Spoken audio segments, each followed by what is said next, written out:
Bete, mimi ni mfanyi biashara. Lakini siku corona ilikuja, biashara yangu ilienda chini. Kutafuta marafiki ndio wakaniambia hapana, enda kwa Shylock. Nikaona Shylock atani expert mingi, nikarudi kwa digital. Na digital kuona nikaona haitani expert dakika mingi na inasaidia mwananchi wa kawaida kama mimi.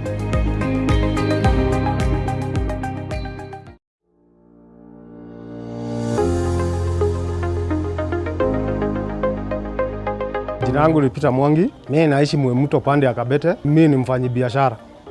Lakini siku corona ilikuja, biashara yangu ilienda chini. Kutafuta marafiki ndio wakaniambia hapana, enda kwa Shylock. Nikaona Shylock atani expert mingi, nikarudi kwa digital. Na digital kuona nikaona haitani expert dakika mingi na inasaidia mwananchi wa kawaida kama mimi.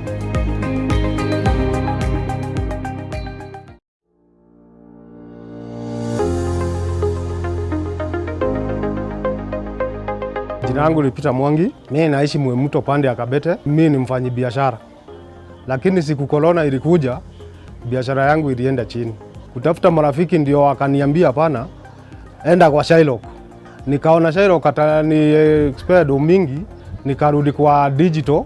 Na digital kuona nikaona haitani expert dakika mingi na inasaidia mwananchi wa kawaida kama mimi.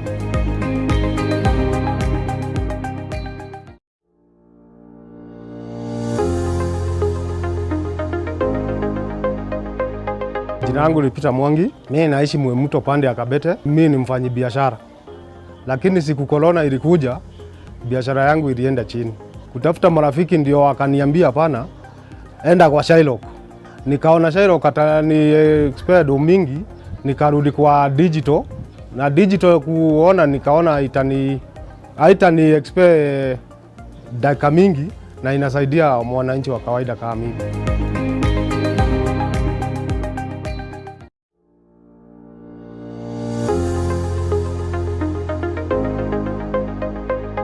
Jina langu ni Peter Mwangi, mimi naishi Mto pande ya Kabete, mimi ni mfanyi biashara.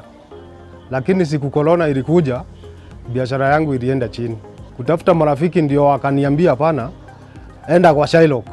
Nikaona Shylock atani expert mingi, nikarudi kwa digital. Na digital kuona nikaona haitani expert dakika mingi na inasaidia mwananchi wa kawaida kama mimi.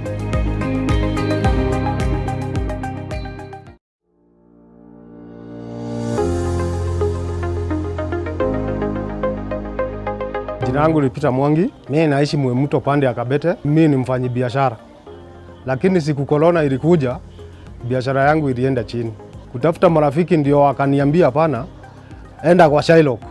Nikaona Shylock atani expert mingi, nikarudi kwa digital. Na digital kuona nikaona haitani expert dakika mingi na inasaidia mwananchi wa kawaida kama mimi.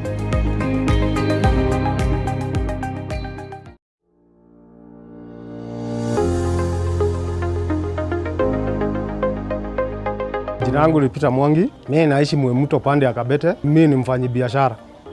Lakini siku corona ilikuja, biashara yangu ilienda chini. Kutafuta marafiki ndio wakaniambia hapana, enda kwa Shylock. Nikaona Shylock atani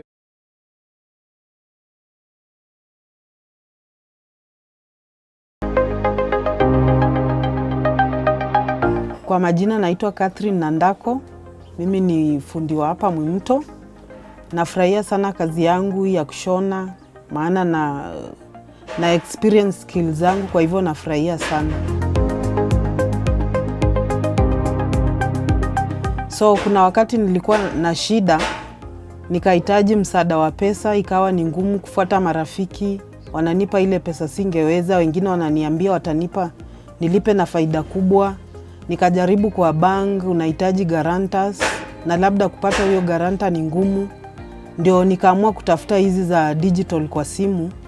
Nikaona kadhaa. Sasa nilipoona hivyo nikaona afadhali ya simu, maana ni rahisi, haina masharti mengi. Ukitaka loan unapata tu haraka. Kama 10 minutes hivi shida yako imekuwa solved. Kwa hivyo napenda loan ya digital kuliko hii ingine.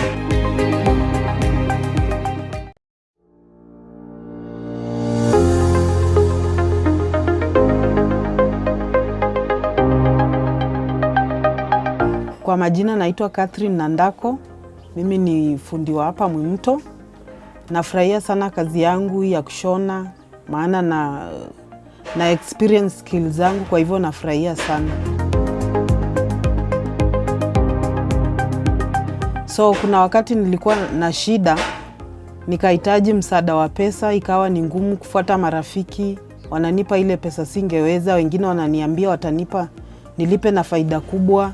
Nikajaribu kwa bank, unahitaji guarantors, na labda kupata hiyo guarantor ni ngumu. Ndio nikaamua kutafuta hizi za digital kwa simu. Nikaona kadhaa. Sasa nilipoona hivyo nikaona afadhali ya simu, maana ni rahisi, haina masharti mengi. Ukitaka loan unapata tu haraka. Kama 10 minutes hivi shida yako imekuwa solved. Kwa hivyo napenda loan ya digital kuliko hii ingine.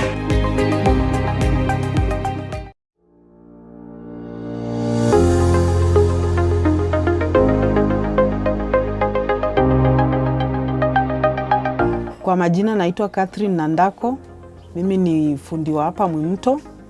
Nafurahia sana kazi yangu ya kushona, maana na experience skills zangu, kwa hivyo nafurahia sana.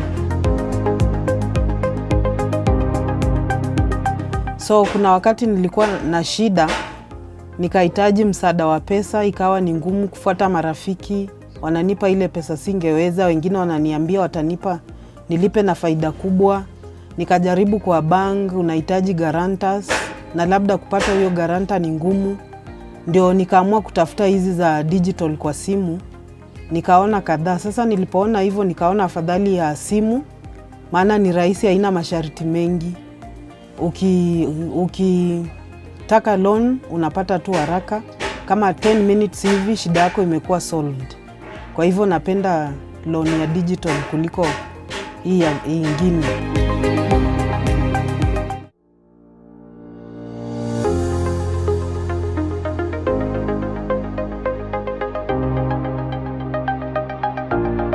My name is Julie Motahi.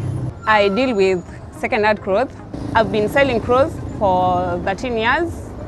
I have shops in Kikomba, Buruburu Shopping Center, and now this is the new one in Jogoo Road. Nilipatwa na emergency in a way that I needed money urgently. Actually nilikuwa nataka kufungua hii shop. I went to borrow friends, hawakuwa na pesa. Nikaenda kwa bank ni process, paperwork and everything. Nikaona ni try digital loan, which is faster.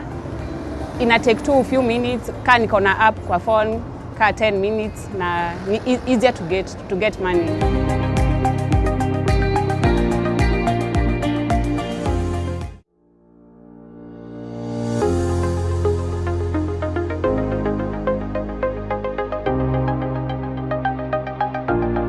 Kwa majina zangu naitwa Gloria Musyoka.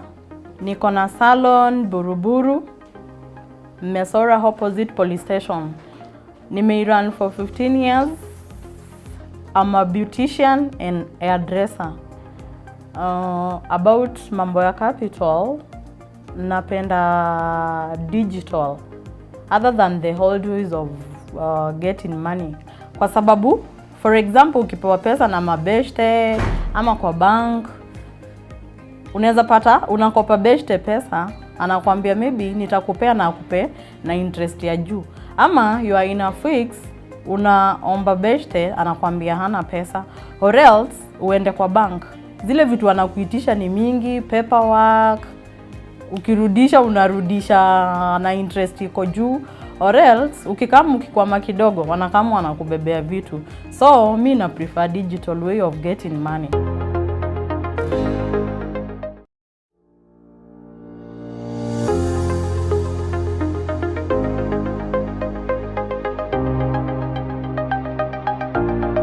Kwa majina zangu naitwa Gloria Musyoka. Niko na salon Buruburu, Mesora opposite police station.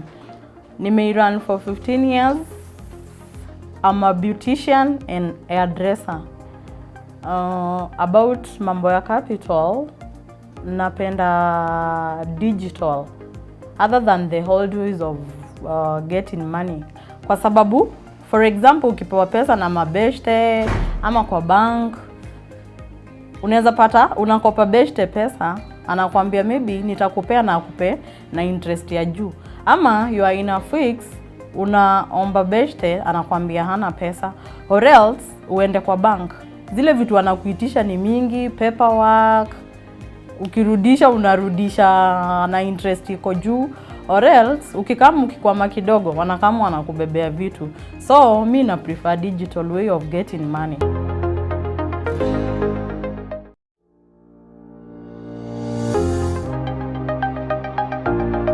My name is Gordon Maina. I reside in Ogatarugai. I've had loans with banks, cooperatives, and even individual loans, but I cannot compare with a digital loan. One, in digital loan, there is no paperwork. There are no guarantors. There are, no sureties, no nothing. You just need a smartphone. In fact, this digital loan you get in minutes. Yeah, let's go digital and we are good to go.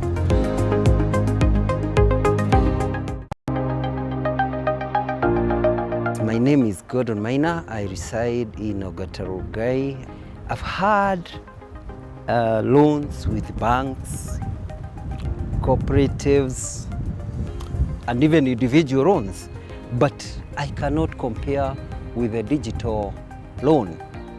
One, in digital loan, there is no paperwork. There are no guarantors.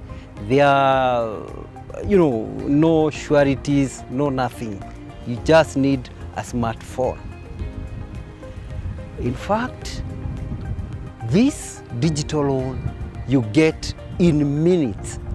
Yeah, let's go digital and we are good to go.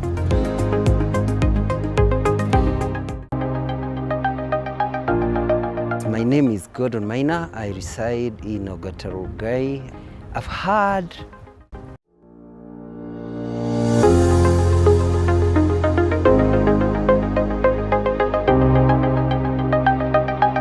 Kwa majina naitwa Catherine Nandako.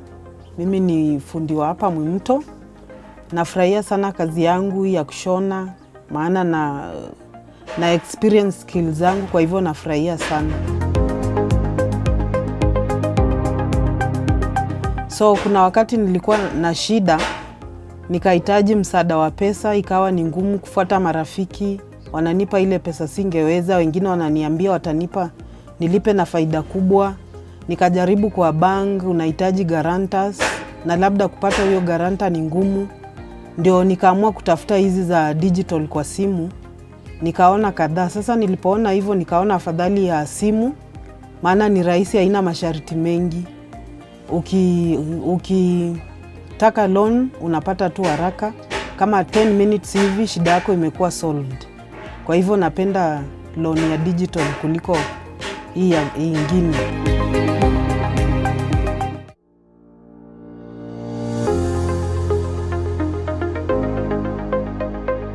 Jina langu ni Peter Mwangi. Mimi naishi Mwimto pande ya Kabete. Mimi ni mfanyi biashara. Lakini siku corona ilikuja, biashara yangu ilienda chini. Kutafuta marafiki ndio wakaniambia hapana, enda kwa Shylock. Nikaona Shylock atani expert mingi, nikarudi kwa digital. Na digital kuona nikaona haitani expert dakika mingi na inasaidia mwananchi wa kawaida kama mimi.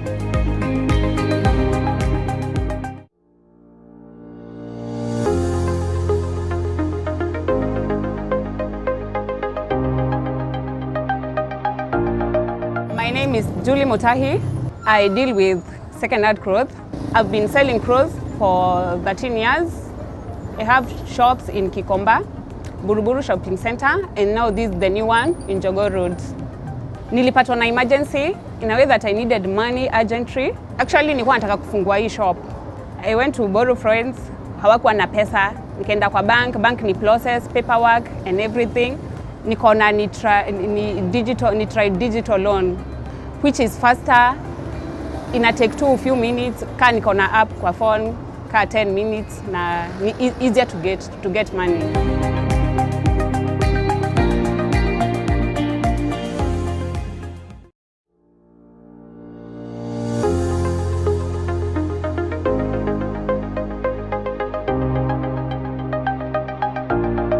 My name is Julie Motahi.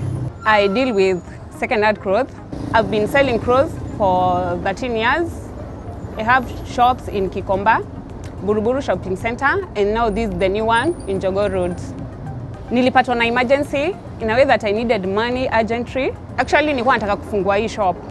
I went to borrow friends, hawakuwa na pesa. Nikaenda kwa bank ni process paperwork and everything. Nikaona ni try digital loan which is faster, ina take a few minutes. Ka nikaona app kwa phone ka 10 minutes na ni easier to get money.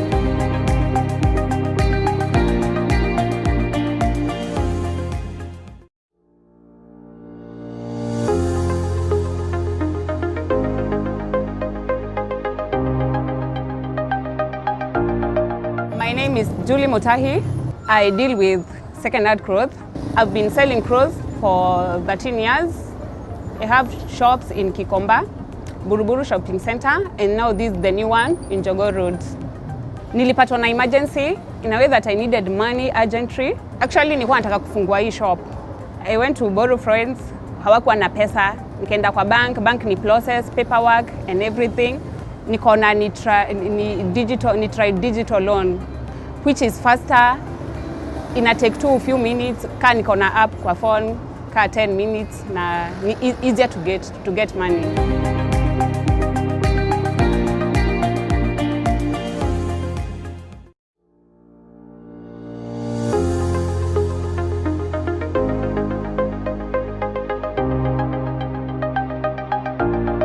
My name is Julie Motahi. I deal with second-hand clothes. I've been selling clothes for 13 years. I have shops in Kikomba, Buruburu Shopping Center, and now this is the new one in Jogoo Road. Nilipatwa na emergency in a way that I needed money urgently. Actually, nilikuwa nataka kufungua hii shop. I went to borrow friends, hawakuwa na pesa. Nikaenda kwa bank ni process paperwork and everything. Nikaona ni try digital loan which is faster, ina take a few minutes. Ka nikaona app kwa phone ka 10 minutes na ni easier to get money.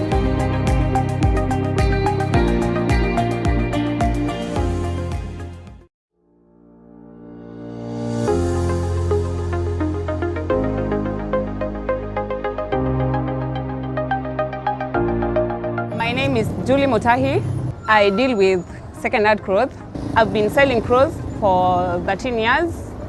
I have shops in Kikomba, Buruburu Shopping Center, and now this is the new one in Jogoo Road. Nilipatwa na emergency in a way that I needed money urgently. Actually, nilikuwa nataka kufungua hii shop. I went to borrow friends, hawakuwa na pesa. Nikaenda kwa bank ni process paperwork and everything. Nikaona ni try digital loan which is faster, ina take. And you send for a message, yeah? If you don't pay this, we'll send it through to all your relatives, including your ancestors. And people are wondering, okay, so how do we make sure this doesn't happen? But there's a lot that digital lending has done to transform lives. This is where we want to begin, so that you put a face to the names of people whose digital lending have transformed their lives. I'll call your attention to the videos that are about to play just now, so that you see the impact this has had on different people.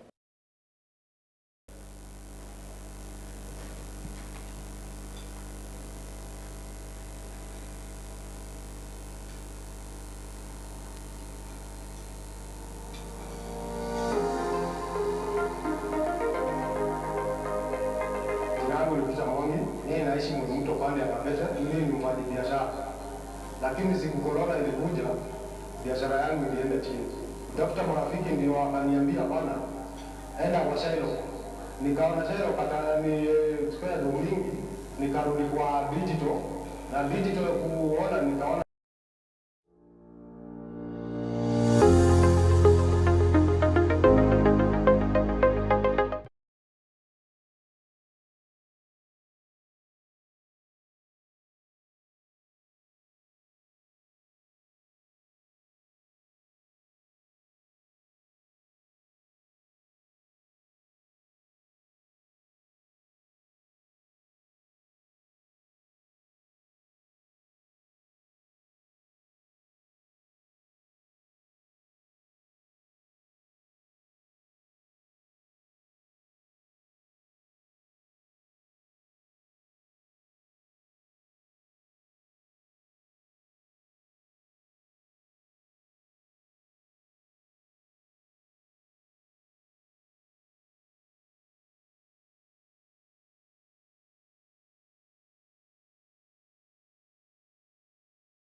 for him as he comes up so that we get the context of this entire conversation.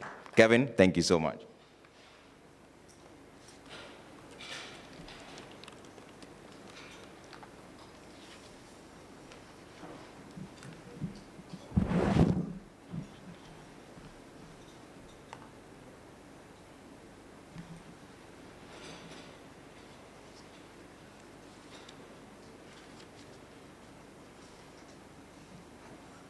Morning, everyone. Good morning, everyone. I hope you've had breakfast. I'm seeing some of your tables are empty. There's a lot of food, so kindly indulge. Anyway, good morning, Madam Chair, Finance and National Planning Committee at the National Assembly, Honorable Gladys Wanga. Member of the same committee, Honorable David Mwalika. Former PS Bitange Ndemo, DLAK members, Finance Plan, Kuwazo, El Pesa, Okolea, Sotiwa, Stawika, Uba Pesa, Oye, Zenka, Tala, Zazipe, Asante, Berry, Branch, Pesa Zone, Quip Bank, and Senti. And other distinguished guests, Asante Sana for coming, and Karibu. Today we are here to present a comparative study of different regulatory frameworks used to regulate digital lenders across the world. I hope that this document will help decision makers have set a benchmark, but more importantly, help Kenya set a world standard and become the leading light on this type of regulation. We have done this before. In fact, our distinguished guest, former PS Bitange Ndemo, will be forever etched in Kenya's history books for shaping policies that resulted in having Kenya as having one of the largest or highest internet penetration rates in the world. And because of that, digital lenders, for example, would not exist today. So we thank you. We are also the leading light on the Credit Information Sharing Framework, the dreaded CRB. We are #1 in Africa and #4 in the world. We are leaders in the digital finance space and should not stop trying to be world-class. This is why DLAK was formed. We want to be part of this transformational journey in the digital finance space. Digital lenders have become part of every SME, MSME, and large entrepreneur, as you've just seen on the screens. Why? And as you saw, because of the convenience, the digital appraisal processes, and then just solving a real problem that the entrepreneurs had. They needed cash, they needed it quickly, and they needed a less bureaucratic process. We support millions of mama mbogas, boda boda riders, mitumba sellers, and it's actually over 6 million to be exact. However, it has come with its challenges. We're a young industry that has only recently learned how to walk. Customers are complaining about pricing, poor customer treatment during collection, breach of data privacy, and causing over-indebtedness. This report covers these issues comprehensively. Pricing should be transparent and clear, and will come down once regulation is in place, as a well-defined rule book will therefore reduce the risk of our businesses. The idea of an ombudsman is highlighted in the report as a solution to the customer complaints. And in fact, you will see in the report that in Poland, they are currently operationalizing something similar. We at DLAK have innovated. In fact, I saw Alan of Kuwazo here, who has led a team that built the credit fraud prevention system, and we're currently trying to figure out how to regulate it. This system will reduce cost to the lenders because it will reduce the cost of fraud, and it will also help the lenders manage over-indebtedness, therefore helping the customer. In 2020, the UN Task Force for Digital Finance released a report dubbed People's Money, Harnessing Digitalization to Finance a Sustainable Future. The report termed or coined a term, citizen-centric, laying a foundational concept that financial regulation should protect the consumer from harm.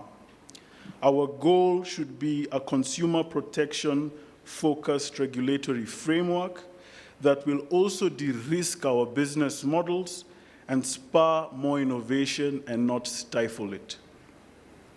In conclusion, I'd like to thank our distinguished guests for attending. This is a gesture that shows that we are a mature industry and that we can engage with the regulatory framework, the National Assembly, and other stakeholders in a mature way. Asante sana, and let us work together to create world-class policy. Asante.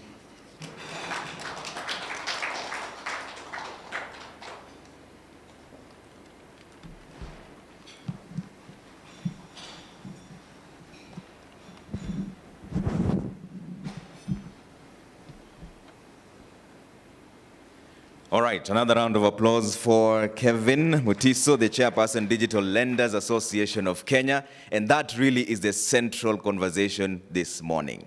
How do you ensure you don't stifle growth as you also protect the consumer? Let me call upon Christopher Ndegwa, who's a Senior Associate Regulatory Compliance at PwC, to come and make his remarks. Where's Christopher? Yes, a round of applause for Christopher as he comes up. Thank you so much.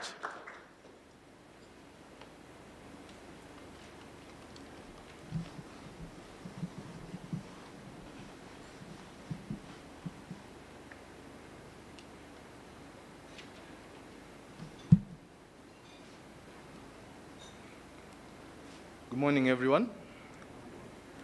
So I'm here from PwC. My name is Christopher Ndegwa. I'll be taking you through a comparative study that we did on the digital lending sector. I'll be taking you through the basis of our study, the results, and what we see as our proposed regulatory framework for digital lending in this country. So just on the introductory front, to let you know about us, we are the largest network of legal service offerings with over 3,800 lawyers based in over 98 countries all over the world. Particularly our digital finance team, the leads are Joseph Githaiga, who unfortunately was not able to make it today, and myself. Now our presentation is split into 3 parts. The first is an introduction that sets the stage of digital lending in this country, giving you the Kenyan context. Bring it very close home to the current regulatory developments that we've seen. Within the last 12 months, there have been 2 versions of the CBK Amendment Bill. Both of them have the objective of regulating digital lenders. 2 different approaches adopted in each, and we'll be discussing that. Secondly, we'll move on to our comparative study. We'll let you know the countries we selected, why we selected them, what were some of the key findings that came out of that, the learning points that we can draw, and we will then conclude by talking about the proposed regulatory framework that we see emanates from this study. So let's talk about digital lending in Kenya. The Kenyan context, as you know, Africa and Kenya in particular is known as the Silicon Savannah, the birth of M-Pesa, mobile money transfers. And when we look at reports and studies that have been done, there has been a sharp decline in the aspect or the part of the population that is not financially included. Now in 2006, that was 73.4% of the population. It has sharply declined to 17.1%. Now to put that in different terms, this financial inclusion has been made possible because of the people in this room, because of mobile money lenders, because of those who are able to afford credit to those that were previously deemed as uncreditworthy by the traditional financial institutions. Now, it's really important as we set the stage here to understand what we mean when we talk about digital lending. What we consider digital lending, and which was the entire premise of this study, is the advancement of small loans provided by non-bank entities to retail consumers through digital platforms. You may take a moment just to take that in, because you'll realize that excludes deposit-taking institutions. It also excludes peer-to-peer lending platforms and crowdfunding. So we are simply focusing on the non-deposit-taking microfinance institutions, if you will, that advance loans to retail consumers through a mobile or digital platform. Now, looking at some of the statistics here, you have over nearly 700 million users worldwide that have benefited from digital financial services. But interestingly enough, as we talk about the Kenyan context, in 1984, Kenya repealed its money lenders legislation. Now that has left a gap. It was never felt previously, but now is what we're trying to grapple with. Because even as we go through this study, you'll see some countries, like Singapore, for example, have a money lenders regulatory regime. We don't. And so that is where there's a gray area. You have the deposit-taking institutions that are regulated, and you have the non-deposit institutions which have not been regulated, but now are gaining so much traction that a regulatory framework is imminent. And it's at this point that we think it's really important to set the stage for this discussion, to shape it, not necessarily to how we want it to be, but what's good for us, what's good for the industry, not just now, and in future as well. So looking at the CBK Amendment Bill, there has been a lot of press about this. And I mentioned there are two versions that came out. The first version simply talked about the CBK having the regulatory mandate over digital financial products. It was not elaborate. It said it would regulate the conduct. It did not say how. It did not say whether it would prescribe a licensing regime. It did not even say who would have the mandate to put in place the subsidiary legislation. It was very vague. Now, come November last year, a second version was tabled in Parliament. And in this version, it was much more elaborate because it detailed that the CBK intends to license digital lenders, digital money lenders. That's the definition used in the bill. And what that definition alludes to is an entity that offers credit facilities in the form of mobile money lending applications. Now, this definition is wide because it captures not only the non-deposit-taking institutions, but also the deposit-taking institutions that have a platform that advances credit, that have a digital platform that advances credit. So this captures the banks, it captures the SACCOs, but it also captures the traditional digital lenders as we know them, those who are in the room today. Now, our comparative study, and just to set the stage here, focused on 11 countries. The objective was to assess the regulatory approach that was adopted in these different 11 countries. Now, to do that, we had to come up with a sort of metric, so against which we would measure all the countries. So standard form topics that are prevalent to this industry. So, and you'll see that in the next slide.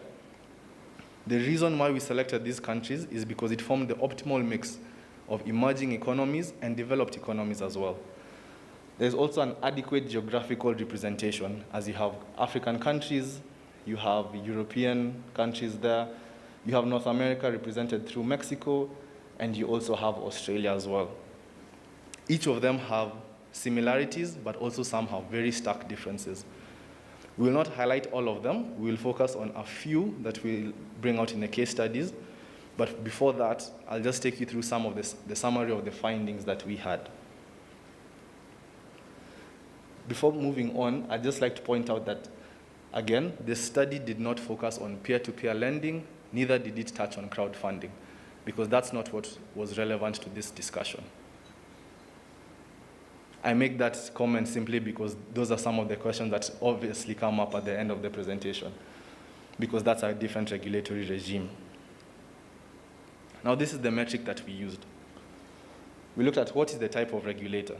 In some countries, you have a central bank regulatory regime. In other countries, as you will see, for example, in Poland, it's not a financial institution that's the primary regulator. And that's a very interesting approach because it focuses a lot more on conduct and less on licensing. We also looked at the corporate structure. So similarly, when you're setting up in Kenya to carry out this business, whether you set up a company, will it be a limited liability partnership? Are there any minimum capital requirements? What are the licensing requirements? What are the rules around credit information sharing? Now, recently, there's a lot of coverage around the fact that the central bank recently, and recently I mean within the last 12 months, barred digital lenders from listing defaulting individuals on the credit reference bureaus. We will look at how that, when you consider the grand scheme of things, has a negative effect. Marketing guidelines and restrictions. We'll delve into that. What are the debt collection practices? And this is something that has received a lot of attention, particularly from the central bank. We'll look at how that's being addressed in other countries. And that ties closely with the consumer protection regulations.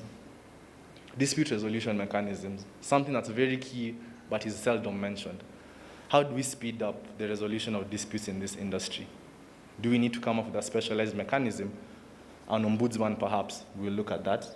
What are some of the data protection and cybersecurity requirements, as well as the financial crime regulation to protect us from any money laundering or terrorism financing activities? Now, it's important to note that as we're starting this study, you need to keep at the back of your mind that the OECD, the Organization for Economic Cooperation and Development, has outlined about 8 principles that it deems to be key in developing good regulation. Now, I won't go through all of them, but I draw your attention to the second one, has a sound legal and empirical basis. And for us, that was the backbone upon which we began this study. We needed to go out and collect information from 11 different countries so that when the regulatory proposal is made, it has a strong basis. It needs to minimize costs and market distortions, promote innovation, be clear and simple.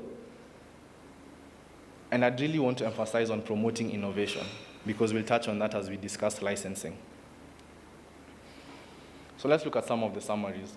Interestingly enough, most countries do not have a specific regime that regulates digital lending. A number of them have a mix, yeah? But if you were to summarize them into 4 general categories, you have supervision under the national consumer credit laws. These are countries like Australia and South Africa. You have supervision under microfinance and money lending laws, which is Egypt, Uganda, Singapore. Supervision under financial conduct or consumer protection. And this is where we will focus a lot more on, especially the aspect of consumer protection. And supervision under general consumer finance laws, such as India and Nigeria. Coming to the type of regulator, this was very interesting to us. The reason being, the approach that has been adopted locally is that it's the central bank that will have the sole mandate to regulate these digital lenders. But looking the world over, and particularly in the context of the 11 countries we studied, only 3 of them have the central bank as the primary regulator. You have specialized agencies that have been set up. In Uganda, you have the Uganda Microfinance Regulatory Authority. You have the UK Financial Conduct Authority. Australia, which is quite developed in this regard, has the Securities and Investments Commission. And South Africa has the National Credit Regulator. focusing on the fact that you have the non-financial regulators, such as in Poland. Now looking at the two on the right, specialized agencies and the non-financial regulators, you notice that this shows us that the world over, most countries have deemed it necessary to have a different regulator. This is perhaps because they understand the intricacies a bit better, but it also may be because they want to focus more on the conduct rather than the regulation. And if they are focusing on the regulation, they do not want to regulate them in a prudential manner, as that is what you'd be adopting if these were deposit-taking institutions, because then there is a prudential risk. Now looking at the interest chargeable, I know there has been a lot of discussion about the interest rates charged by digital lenders and how they ought to be capped. But another key discovery that came up during this study is that out of the 11 countries, only 3 have a cap on interest chargeable on a 30-day loan. Now this is telling of the fact that regulators understand the risks that is adopted by these lenders. Capping interest is anti-competitive in that nature. And you'll see this further in the report because we didn't want to put this up. The table was a bit too bulky. We did a comparison of the cost of credit across all countries, all these 11 countries. We took a $100 loan, we took a tenor of 30 days, and we assumed that the loan would be paid on the 30th day. We broke down the fees and the interest chargeable. And you will see how each country has a different method of regulation. Most countries focus on having market-driven interest rates, and that has helped them in leading and building the platform for innovation in this industry. Some of the other observations we have is around licensing. Now, licensing is a common feature, and that's something that we can see has been adopted in the second version of this CBK amendment bill. The question around licensing is intricately tied to capital requirements because, and this happens a lot in the deposit-taking institutions, there must be, say, some sort of minimum capital that would be required. Now, this may be prohibitive if the capital requirements are too high. Having a minimum capital requirement is not necessarily a bad thing, to the extent that it is one that is used to be able to sieve out the non-serious players, so to speak, in that regard. However, a lot of care needs to be taken into account when developing what would be the minimum capital requirement, because you don't want to prohibit a number of market entrants simply at the expense of innovation. Some of the marketing guidelines prescribed basically said that all advertisers of digital credit products had to indicate the cost of credit. So these were the interest chargeable, the fees, the risks disclosed to consumers. And this is something when we really delved into is anchored in consumer protection laws. Now we do have a Consumer Protection Act, but maybe the discussion and what the mischief that the CBK is trying to solve is around this, is around the consumer protection laws, that maybe they're not robust enough, especially in this space of digital credit. And so what we will also be talking about is having a consumer credit code, and we'll get to that later. Talking about credit sharing, and this is very interesting, is that all countries reviewed had established credit information sharing mechanisms. So this allowed credit providers to access borrowers' credit history, and this is important not just from, not particularly from a credit scoring perspective, but more so from an enforcement perspective. Now, when you think about it, denying digital lenders access to these CRBs, the credit reference bureaus, is actually detrimental to the consumer. The risk taken up by these lenders is definitely going to be factored into the pricing. Now, denying them access to credit information sharing platforms definitely increases the risk associated with such lending. The challenge with that is that that cost is then passed on to the consumer. One, in terms of the rate that may be charged, but two, also because there is not enough information to assess viability of a potential borrower. So now this directly impinges on financial inclusion. And so that's something that we thought was very important, that all 11 countries allowed for this credit information sharing. Debt collection, the elephant in the room, so to speak. So the majority of countries did not prescribe specific restrictions on debt collection practices. However, a number of them had guidelines, but most of the debt collection practices are anchored in principles of consumer protection. Now, in this country, our industry is nascent, as Kevin had mentioned earlier. And so what that means is an organization, say as the Digital Lenders Association, is one that is able to enforce such good practices within the industry. It may be the case that now the industry has grown, and there may be need to now enforce a consumer credit code that would apply to all participants in this space, regardless of their membership to these organizations. And what this means is, it's not just those who are willing to abide by the industry groups that would be bound by consumer protection practices, but every single market participant, as ought to be the case. Talking about data privacy, all countries that were subject to this study had enforced some form of data protection legislation. Now, what this meant is that any borrower who was signing onto the platform had to consent to the type of data they were giving, the particular use of the data, the time period it would be stored, and this, when you look at, is in line with tenets of the GDPR and locally our 2019 Data Protection Act.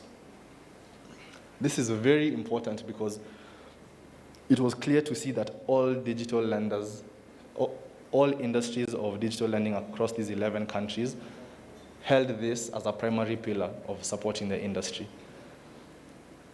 Anti-money laundering as well. So all countries had put in place some form of money laundering provisions. In Kenya, we have the POCAMLA, Prevention of Crimes and Anti-Money Laundering Act, which prevents anti-money laundering and terrorism financing. And a number of these digital lenders were subject to this scrutiny, which is very important because we wouldn't want a few players, if any, to taint the name of our flourishing industry in this regard. Now, looking at some key case studies. So we looked at Singapore because it had a money lenders regulatory model. So looking there, you have a minimum paid up capital of about $75,000 to enter that market.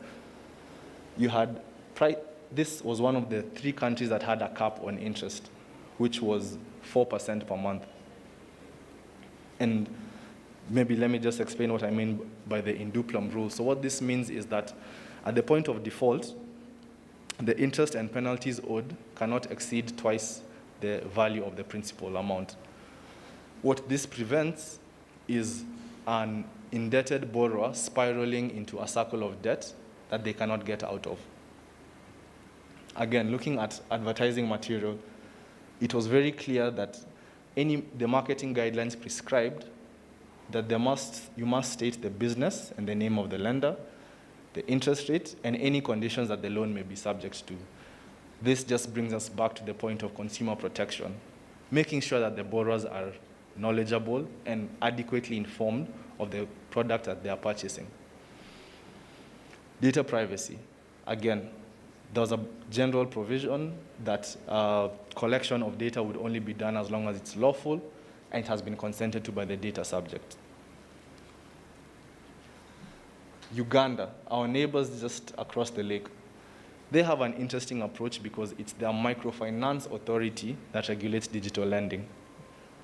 We saw a lot of rationale behind this decision. When you look at our Microfinance Act, it only regulates deposit-taking institutions. What they have done is that they also have a regulatory regime under their microfinance laws for non-deposit-taking microfinance institutions, which is what essentially digital lenders are.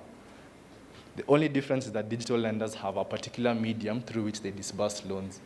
But at their core, they are non-deposit-taking microfinance institutions. Currently, there are no minimum capital requirements. Interest rate is market-driven. There are no marketing restrictions under Ugandan law. However, general principles of consumer protection apply, and data privacy as well. So that means that before a borrower is onboarded onto the platform, they are adequately informed of the costs associated with the product, they are adequately informed about the risks, and around the credit reference bureaus, they only provide information to other institutions that have obtained relevant authorizations. Again, they also have Data Protection and Privacy Act, which, again, the principles of data protection are enshrined in. Moving on to Nigeria, which has a central bank regulatory regime. So they have what's known as finance companies, which are non-deposit taking. Now, looking at the minimum capital requirements, it comes to approximately 262,000 USD.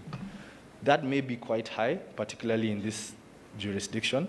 And so that's, again, moving back to that discussion around licensing and minimum capital requirements.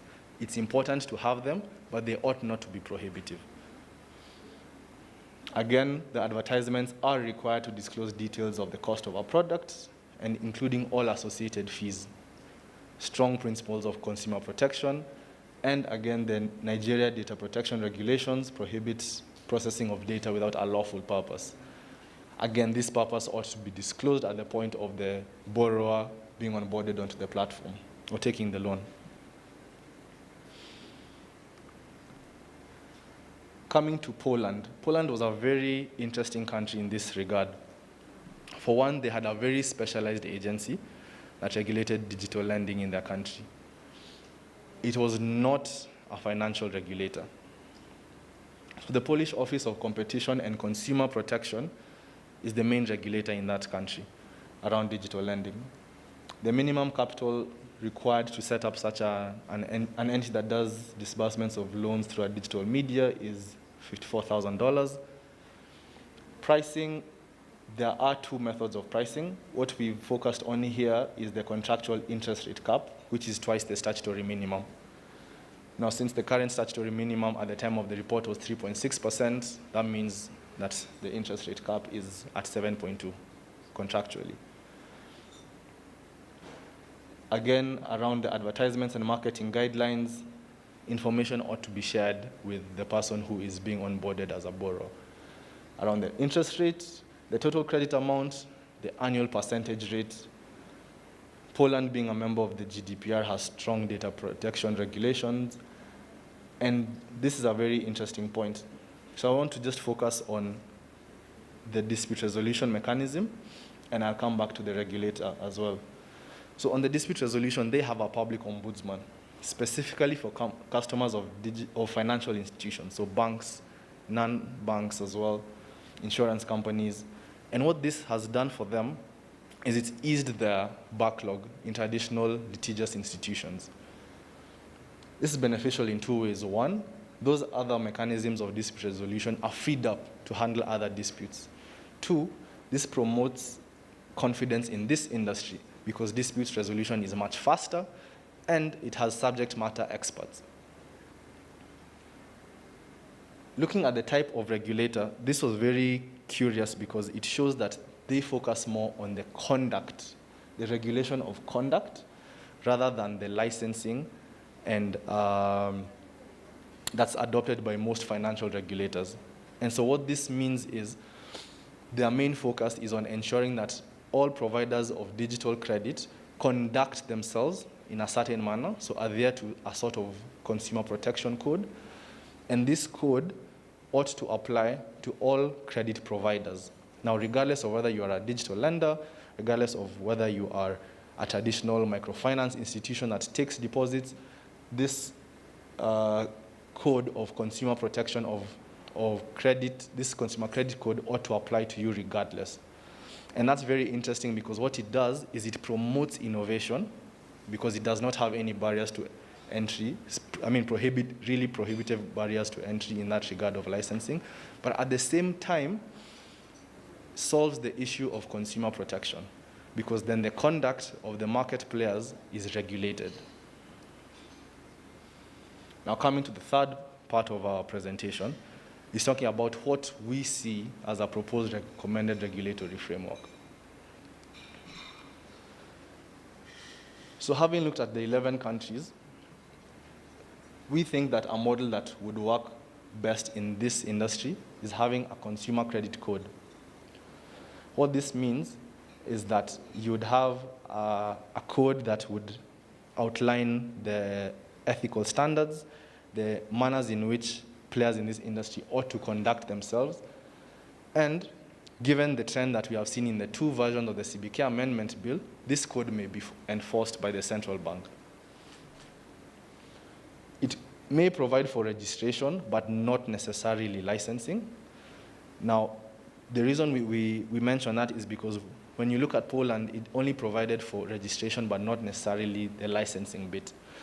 And when you think about it, that the licensing is ought to sieve market entrants that may be problematic, that may not adhere to the ethical standards that are prescribed to the industry, but promoting or rather enforcing a consumer credit code which is strong on conduct solves for the same problem, but at the same time allows for innovation.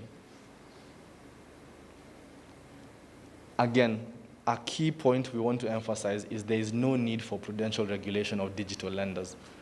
Reason being, they are not deposit-taking institutions. Most of the funds being advanced, if not all, are private funds, sourced from private investors.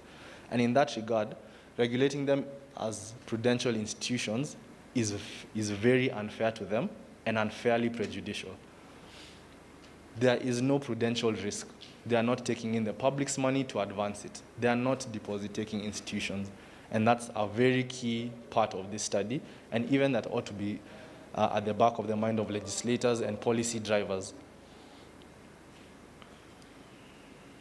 Some of the principles that we think would be ideal to be embedded in this consumer credit code include transparency and fairness in dealings with consumers. We saw even from the case studies that all advancers of digital credit had to explain the cost of credit that's being advanced, the interest, the fees, any associated risks. That transparency and fairness, in our opinion, as much as it already is enshrined in principles of consumer protection, ought to be codified and applied specifically to providers of consumer credit. Transparency in pricing as well, same thing. Disclosure of key terms and conditions, restriction on certain debt collection practices. The reason for having this explicit principle is so that there are no gray areas about what can or cannot be done. We want to have marketing guidelines as well, which would state when you can advertise, to whom you can advertise, because you also don't want a vulnerable segment of the population being exposed to what ordinarily is a beneficial and financially inclusive industry, but they may not be adequately informed, as well as complaints around handling of dispute resolution. This just brings us back to the suggestion that we drew from Poland, where they have a specialized dispute resolution agency, a public ombudsman. Now, in this consumer credit code, you would have, again, so the specialized dispute resolution mechanism, as we mentioned, just delving into that a bit further. Australia, for example, has a financial complaints authority. Poland and the UK both have financial ombudsmen. Those are 2 options that Kenya may look to adopt. Considering the context, they may weigh the pros and cons of each and see which one would be better. So looking at just delving more into this, so if we had an ombudsman, they would liaise with the regulator, in this case, the Central Bank of Kenya, and in particular aspects of serious sustained violations of the code by a consumer credit provider. So what we want, or rather what we see as being ideal, is this consumer credit code not being a nice to have, not being a suggestion or a policy guideline, but actually something that's enforceable, and it's only enforceable if you have an enforcer. Technology as well is quite key and should be adopted in facilitating faster and more efficient dispute resolution. The advent of online dispute resolution is something that really needs to be taken up, particularly for this industry who are already accustomed to operating digitally. It would be ideal for them to continue to resolve their disputes through a similar manner. it's also progressive, not just for this industry, but to show other industries as well in this country that it can be done. Platforms such as e-commerce platforms may also benefit from this, and it's highly successful in Europe and in the Western world in this regard. We've mentioned that, yes, it can be used by other e-commerce platforms, and that brings us to the end of our presentation. If there are any questions, you can have maybe just, I think we'll have them at the end with the plenary discussion. I hope you all receive a copy of our report and the regulatory white paper. So the report is quite detailed. It actually is the meat. The white paper is what has the proposed regulatory approach and the policy rationale behind them. Thank you.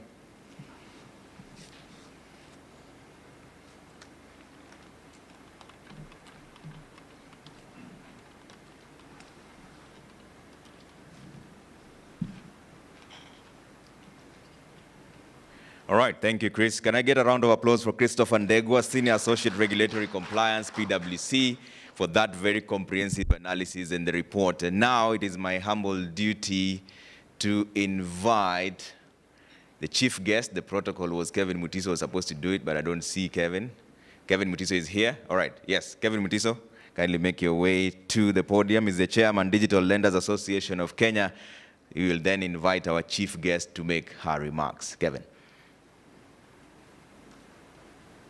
Asante, I love protocol.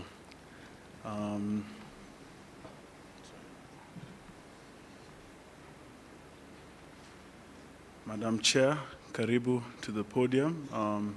We would love to hear your remarks on the report that Christopher has just presented to us. Asante.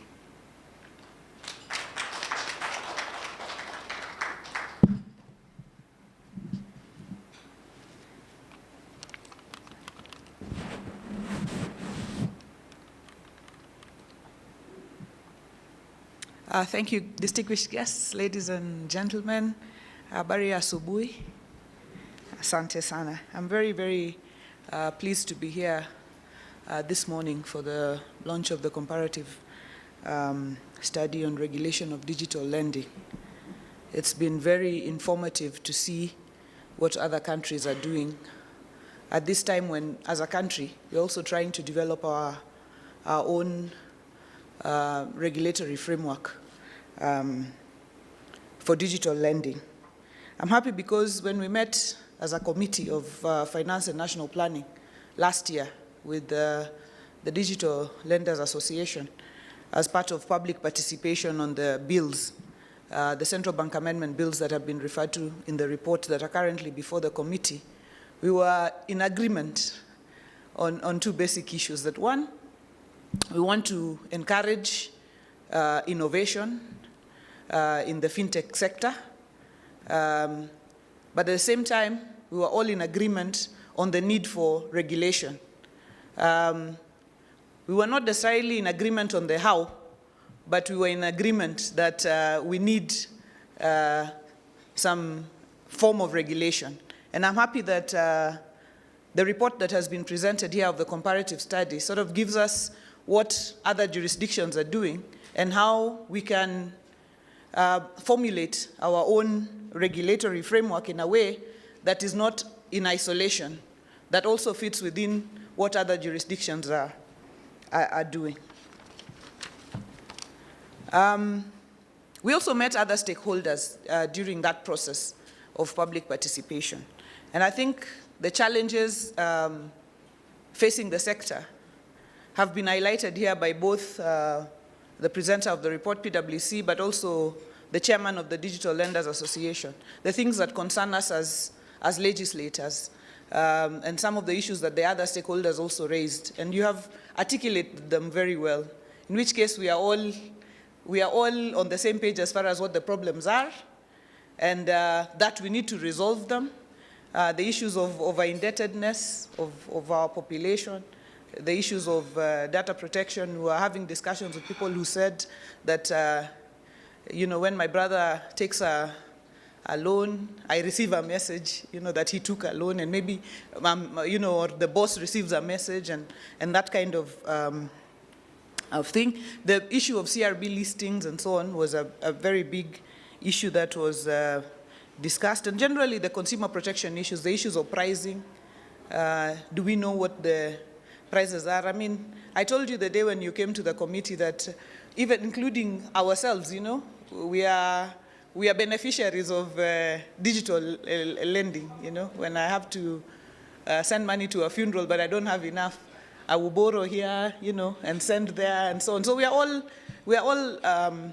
beneficiaries. But I think the issues of, do we know the terms and conditions of the borrowing? And these have been very well stated. The regulators are also concerned about, anti-money laundering and, concerns around whether we are able to,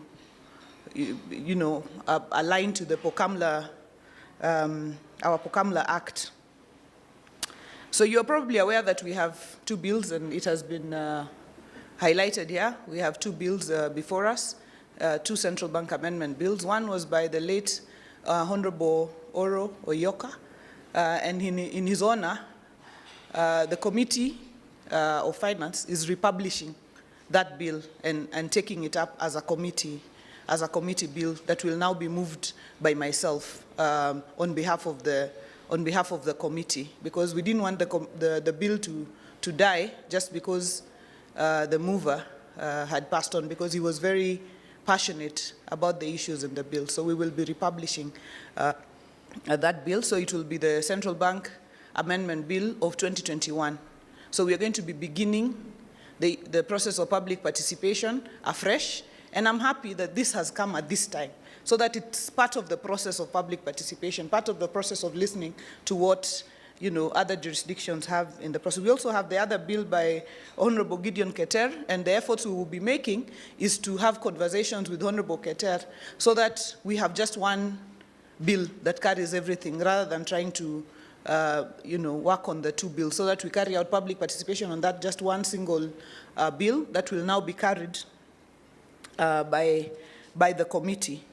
So as I've said, in the coming weeks, we will be republishing that bill, and we will be meeting you afresh. And from what I've listened to in this comparative study, I think I take home the issue of the ombudsman. I think it's an important aspect, because our people need to have a place to report if there is a problem. Right now we are all just, you have been overcharged, you have been, violated, but you don't know where to go or who to report to. The promotion of innovation, and the fact that our law has to be clear, simple, and practical, nothing complicated that people cannot understand. When we met, the key point of divergence was whether we should be regulated by the central bank or under the Microfinance Act. Today, we have had the suggestion for a proposed consumer credit code that is enforced by the central bank. So slowly and slowly, we are coming to a place of agreement. So we've moved away from the Microfinance Act, and we are agreeing that probably we need to be under the central bank, but to what extent? Should it be just for registration, or should it be for licensing?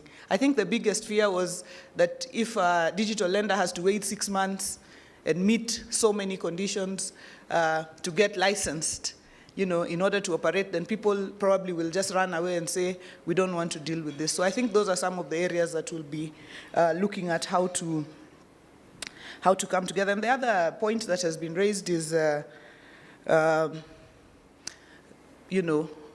fact that there's no prudential risk, and that is a point that we've taken. And maybe one of the suggestions that I'd like to make is that this report be presented not only to myself and Honorable Mboni, who kindly agreed to accompany me here as a member of my committee, but to the entire Committee of Finance of Parliament. So we will be providing an opportunity for PwC and yourselves to make a presentation as part of the public participation process to the entire committee, so that we are all on the same page as far as what the comparative study says. So what I'd like to say in conclusion is I'm sure with continuous consultations, we will not fail to hit the delicate balance of a thriving and innovative fintech sector and a protected consumer and a protected financial sector. If we continuously engage, we will not fail to hit that delicate balance. We are always available for consultation with yourselves and other stakeholders in order to be able to come up with a law that doesn't stifle yourselves, but also doesn't hurt the consumers that we as legislators have promised to protect constitutionally. Therefore, we look forward to engaging a lot more. As you know, the process of creation of the bill, we will republish it. It will go for first reading, then we will call you for public participation, then it will go for second reading, and all the amendments that we agree on will be made during the third reading, and we hope to have this bill over and done with in the shortest time possible. So thank you very much for listening to me, and we're here to walk the journey together. God bless you.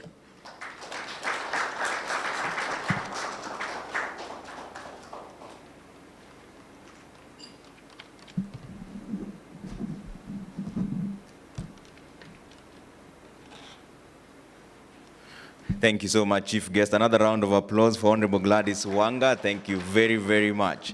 So here's what we're going to do. We're going to have a very quick panel discussion, just 30 minutes. And also what I'm going to do is I'll walk around with the microphone so that we get questions from you as much as you have and squeeze them in within the 40 minutes. And then we'll allow media to take some time to have their interviews done, all right?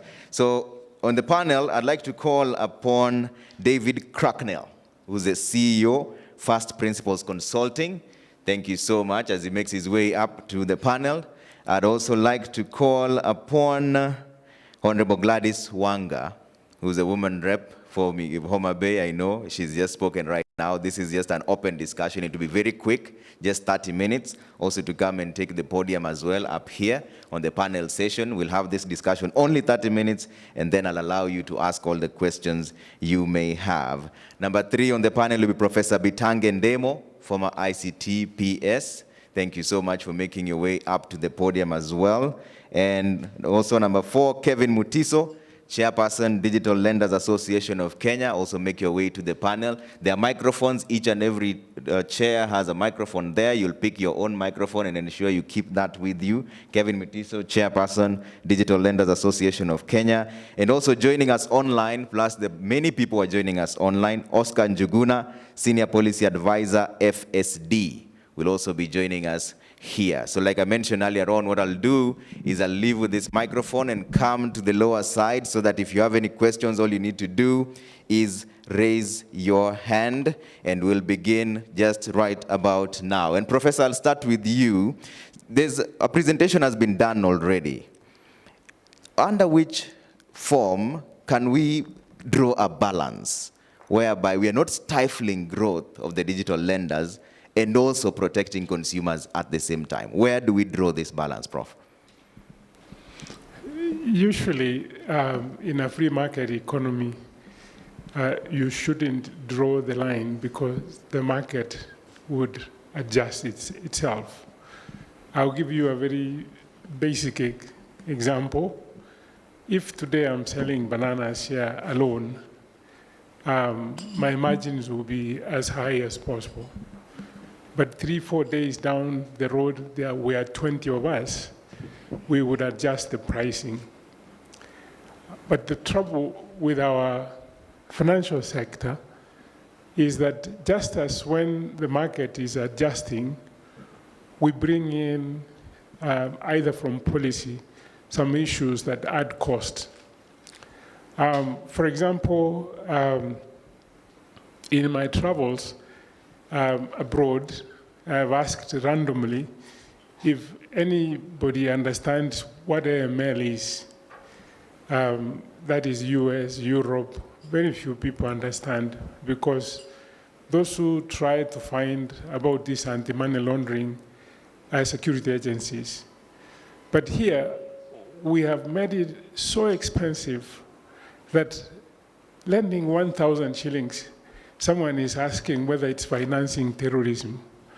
It doesn't make sense at all.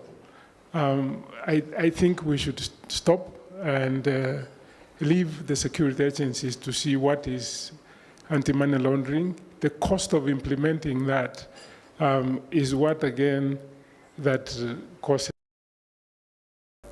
I think if we left the market, most of these complaints would end. Honorable Wanga, why is this important? Why should we even regulate this sector? Many people are arguing that it's a willing buyer, willing seller market. When you go in there, you know what's going to happen. Why should we regulate them?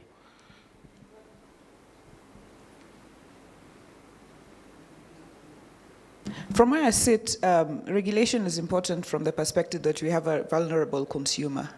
So as government and as a representative of the people, you cannot just leave a vulnerable consumer to an open market economy, especially with an emerging, area. And we have seen this, time and again, where, yes, the consumer willingly enters into, debt, but they get to a point where they are so indebted that rather than this being the plus it is supposed to be, it becomes a minus. You're looking at, suicide. You're looking at other social ills that should not have emerged. That is why, from where I sit, while letting innovation thrive, to a given extent, we must have some sort of regulation. All right.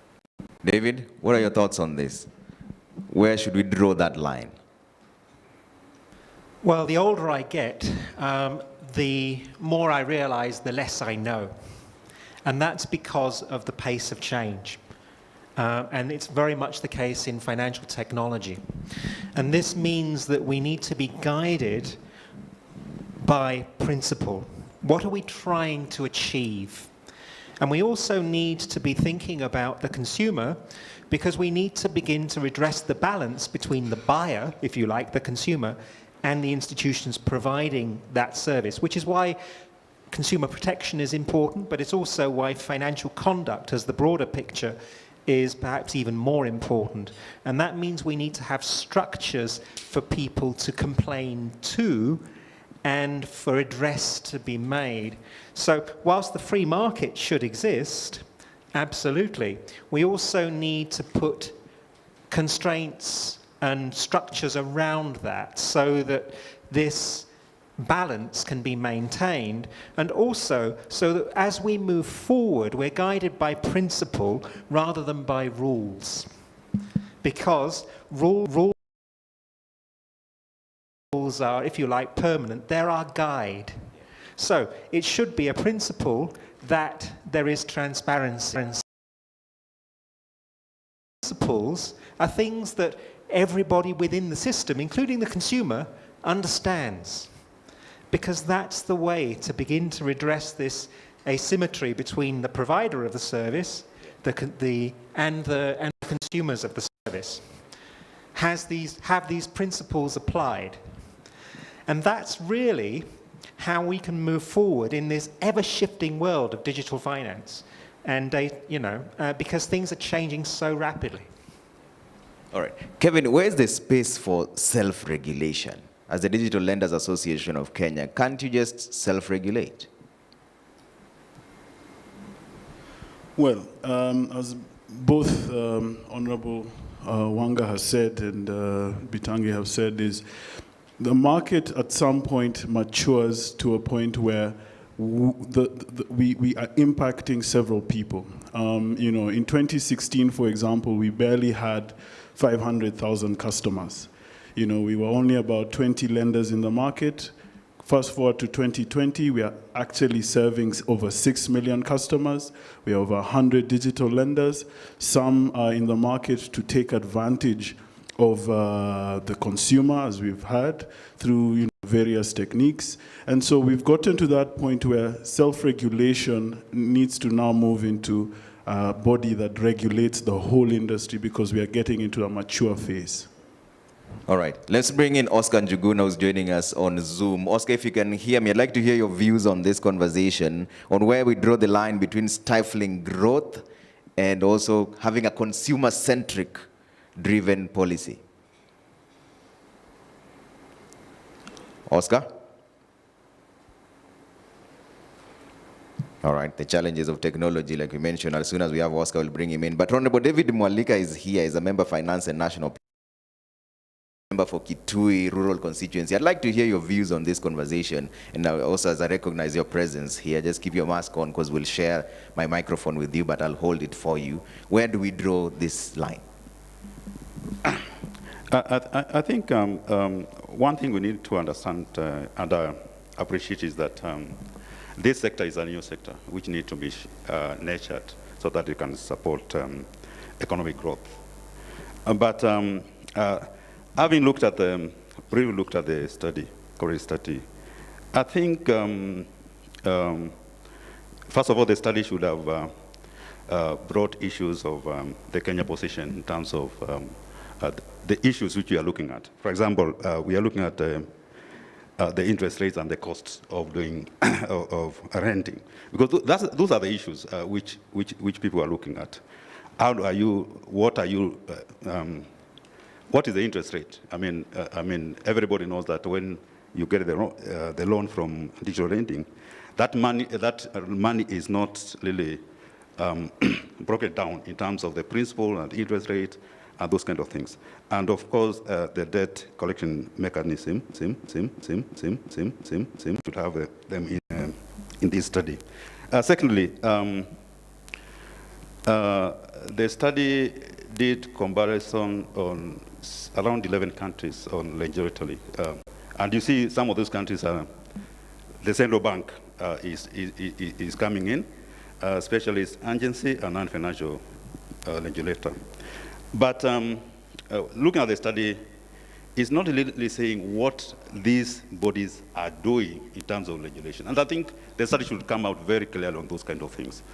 Personally, as an economist, I really don't advocate central bank legislating this because these are a young sector, and central bank will not really be very concerned with them because they are dealing with big issues of financial institutions.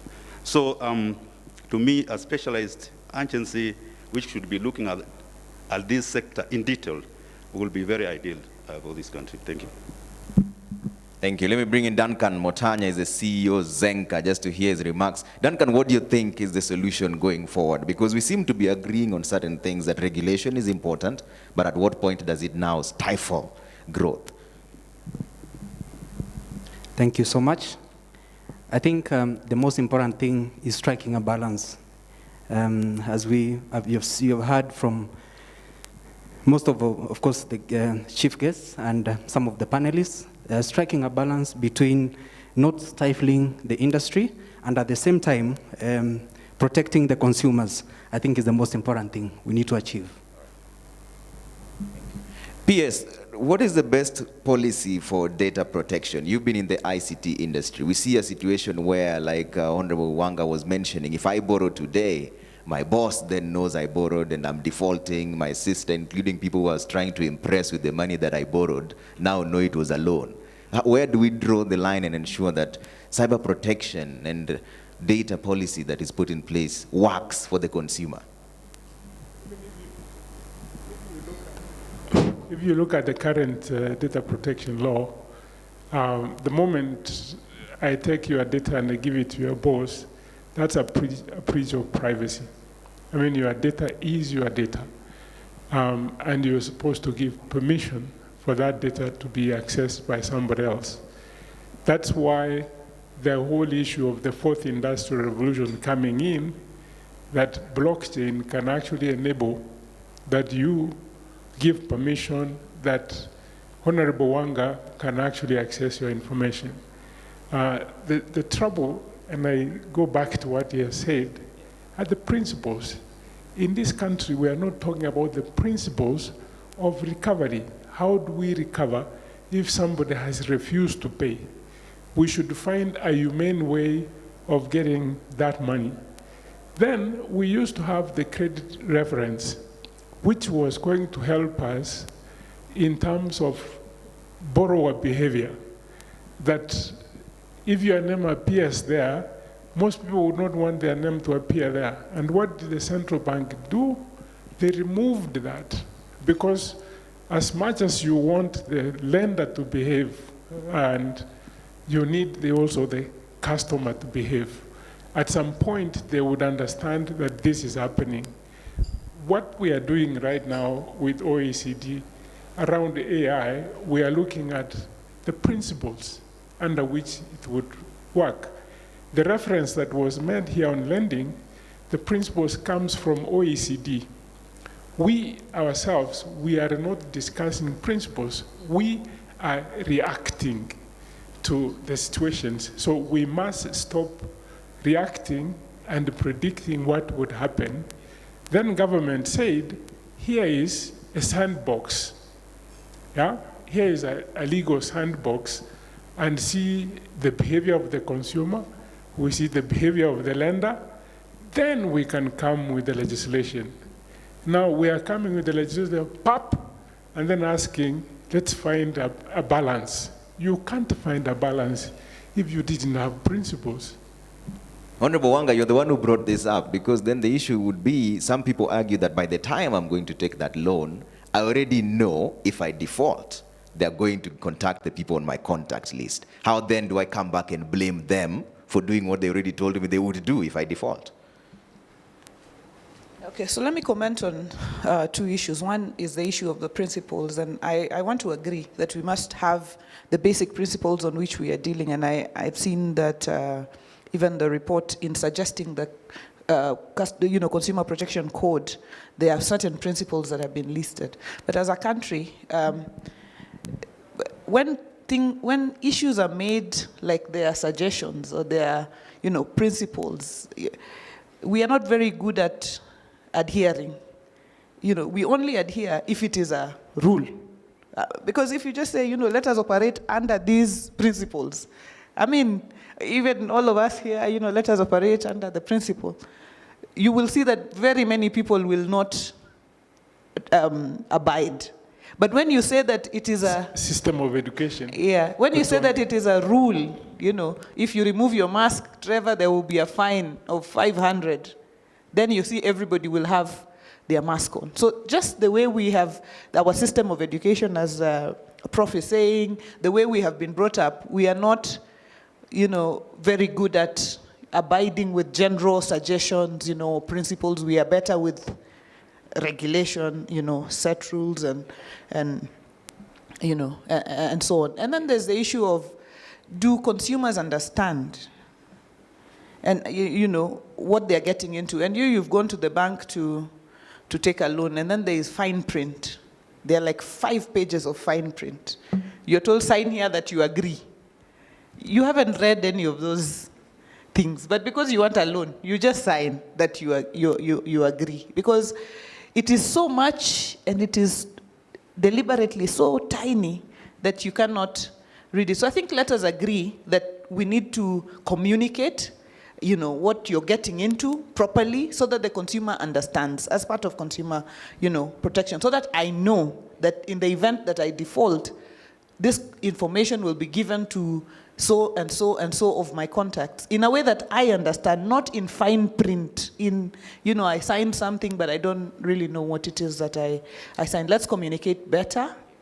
And I think as we work through the regulation, let us just ensure that the consumer understands their responsibilities. Because we are now having a conversation in this country, and let me just say, even as we try to amend the Constitution, about the Bill of Rights, yes, but also the Bill of Responsibilities, so that you know that you have rights, but you also have responsibilities as a consumer. You can't just say, oh, you protect me and so on. I also have responsibility to pay back my loan, responsibility in certain areas. Okay. So that's what I wanted to comment. But also, finally, to just say that what I agree with the digital lenders is the understanding that in a regulated framework, it also protects, the digital lenders who are legitimate and who are doing the right thing. Because in an unregulated environment, everybody is in a basket. So if Trevor does the wrong thing, and yet all of us here are doing the right thing, we are all put in that basket. So regulation also provides for every lender to take responsibility for what they're doing, rather than everybody being put in the same basket for mistakes of one or two rogue, people. So thank you. All right. As you're looking for Oscar Njuguna, let me bring in David back on this. David, you're the one who's kick-started this conversation on principles. How does principles look like from where you stand? Well, I think it's really important that principles are permanent and they guide rule-making, if you like. If we have to have rules, they're guided by principle. So, for example, a principle would be informed consent.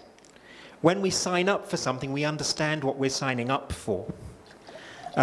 When you sign on for an app, which you do in digital lending, you give permission for people to access your data. Did you know that? Did you understand it? You give permission for a lot of things to happen, for screen scraping of data, for people to use your address book. All those permissions are given when you sign on for that app. Did you appreciate it? Did you understand it? And the answer is no. You wanted the money, so you went ahead and did it. It's this whole principle of how we behave within the financial sector. So this is where consumer protection and financial conduct actually come together. So as an institution, we have choices to make. We can make it much clearer for the consumer. Is it right that a financial contract is written in legal English that people can't understand? It should be written in, much more friendly language. Is it right that it's 10 pages long when in fact it could be written in 2 pages? Very, very simple, easy to understand English. These are choices that we make as institutions and as providers of financial services.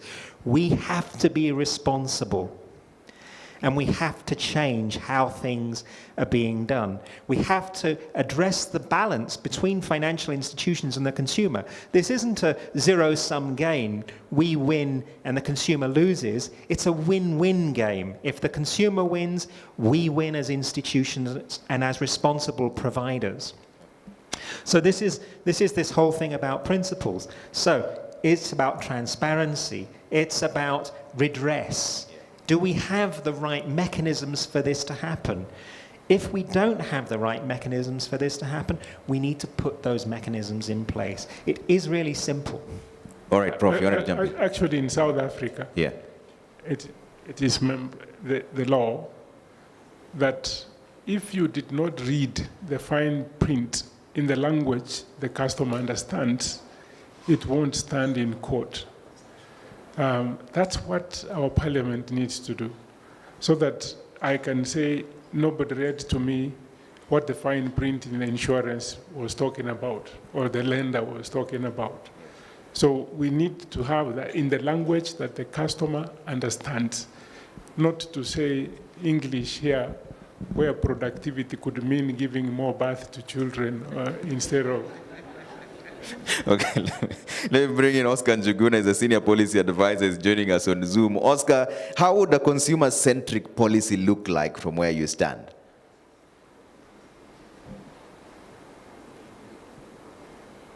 Can we get Oscar's sound, please? Oscar Njuguna is the senior policy advisor, FSD. All right, as soon as we have Oscar, we'll get back to him. But Kevin, let's bring that back to you, actually. How would that look like, a consumer-centric? I think we have Oscar now.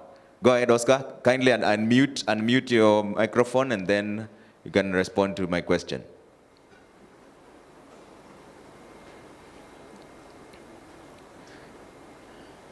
Unmute Oscar's microphone, please. It's that red thing at the corner. The one written unmute. Oscar? Yeah, there you are. That's it. Click.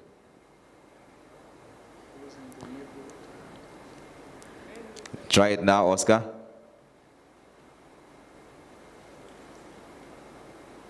Oscar, you with us? Okay. let's sort out the issue of sound and also internet. But let's bring back that question to Kevin. How would then a consumer-centric policy look like from where you stand? And you can also comment on the issues that they've talked about, the fine print, whether people actually understand before they take the loan, or do they just want the money and that's it? I agree with a lot of the sentiments. Why I'm really keen on hearing what Oscar has to say is because Oscar was one of the original thinkers behind the Financial Markets Conduct Bill. One of the reasons the Digital Lenders Association was actually formed, right? So it's very critical. I'd really like to hear what he says.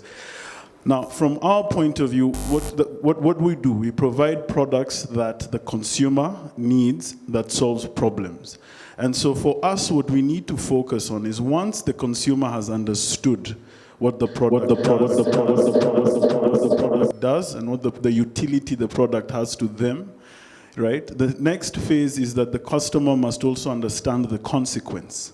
The consequence of default is important. I love that Prof talked about what happens when you default, right? Customers need to know that repayment of loans is critical for our businesses to survive as well, and that is important. So the other thing we need to do is consumer education. We need to educate the consumer on what loans are about, when you should take a loan. We were recently with Ivan somewhere, and a student called in and asked, could you send me money for school fees? And the answer we gave is that, loans should be taken for value creation activities, right? So if you're a business person, an entrepreneur, you should be using that money to create value, add a bit of margin so that you can pay us back, and then make a profit. If you're using the money, say, for betting, which we used to be people used to say, we are funding the betting ecosystem. That doesn't create value for the customer, and therefore those are not the kinds of loans we want to be issuing. And then I think finally, when we talk about consumer protection, we're also talking about, over-indebtedness. Am I giving a loan to someone who already has too much debt? If I am, what is the repercussion to me as the lender, and what should the consumer then at that point get told as the reason for being rejected, say, for that loan? And so I think those are the key things we need to do. Consumer education, the customer needs to understand the consequence of default and the importance of repayment, and then of course, good behavior.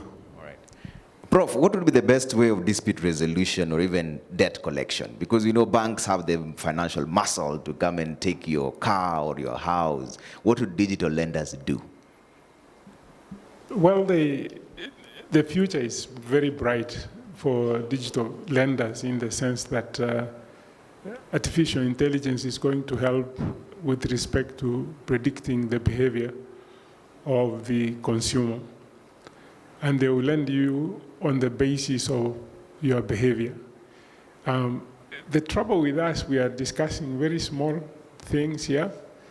Then the OTTs, the Googles, Google Pay, Facebook, they are coming from up there. They don't discuss whether they will repay or they will not repay. Of course, they know initially they would be hit, but they would pick the people whom they would work with, and they will recover their money.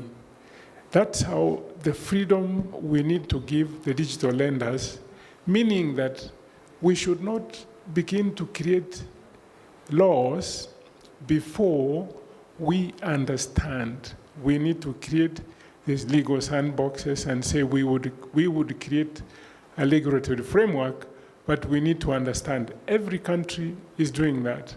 As we want to come with a hammer before something begins to work, we are enabling outsiders to take our market.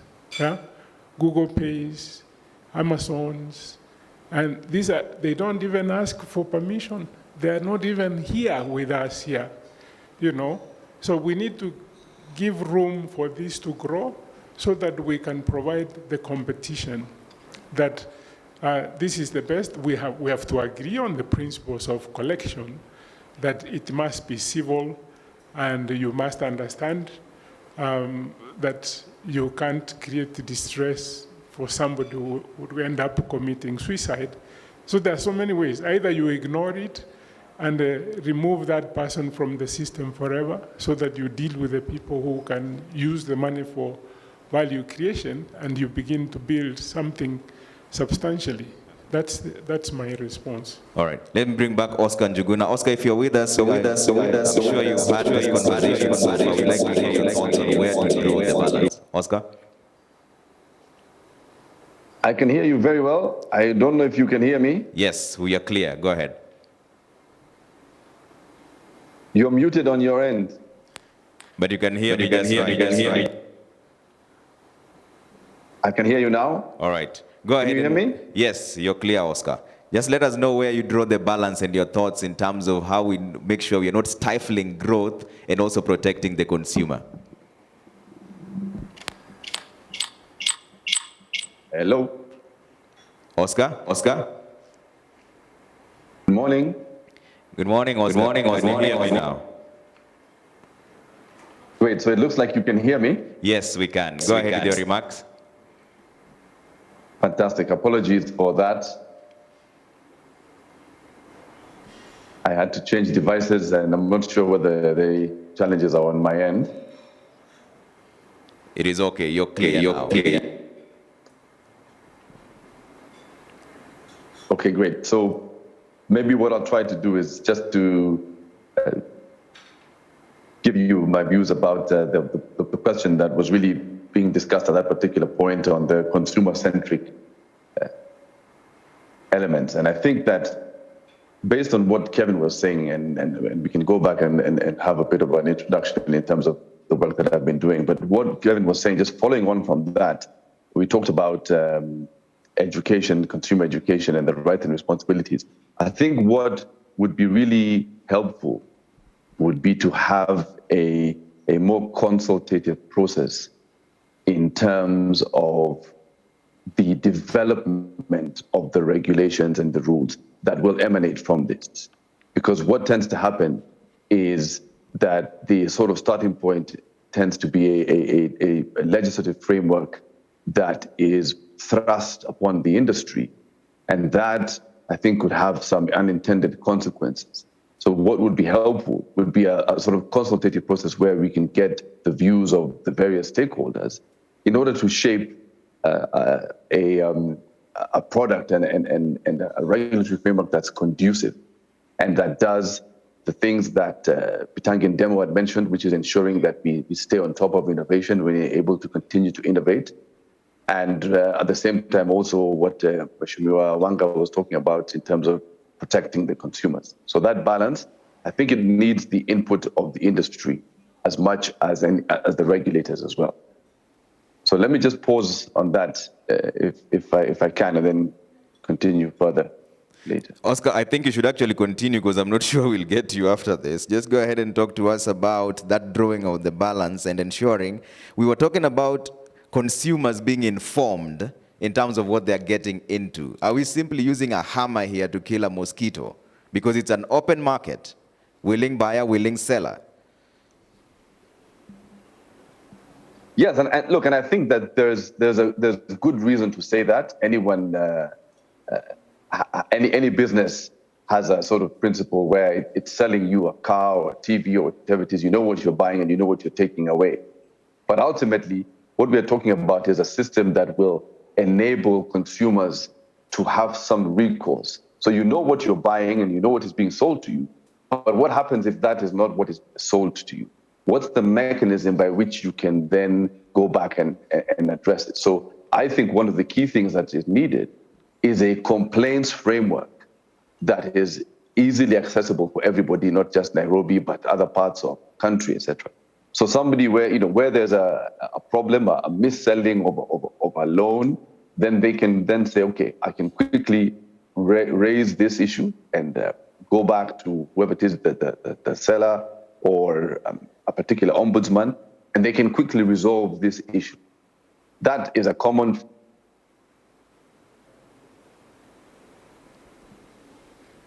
Okay, we've lost sound there again. That's something that we really need to see. And I think it cuts across the board as a whole, not just in terms of digital lending, but any kind of lending requires a mechanism where consumers can go back and say, well, this is not what I was told. The interest rate was not really featured up front. It was hidden somewhere in the small print. So there's certain rules that really should be in place that make it easier for everybody, the person taking the loan and the person offering the loan, so that they are also protected from that, from any defaults that arise. All right. So I don't think it's really a case of we're taking a hammer. What we're saying is it needs to be fit for purpose. So we need to ensure that the regulatory regime enables innovation, but protect the consumers at the same time in their rightful way. All right. Thanks, Oscar. I would like to open the floor for questions. Let me show you by a show of hands how many people have questions or quick remarks. Let me see, and I'll walk up to you. If you have any question, just raise up your hand before I take closing remarks from my panelists, and also allow the media. Yes, right here. Start with your name, sir. Hold on 1 second.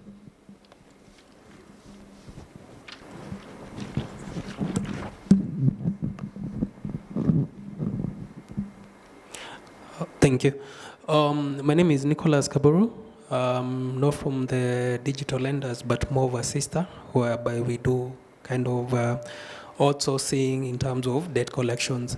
So my comment would be, we normally, some of the accused parties whereby audio or phone recordings are normally shared in terms of the behaviors of the digital collectors.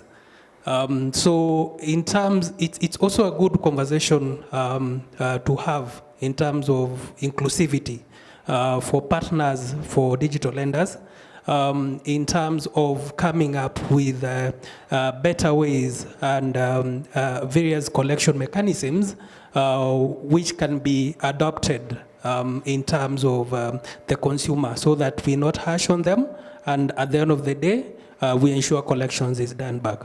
Thank you.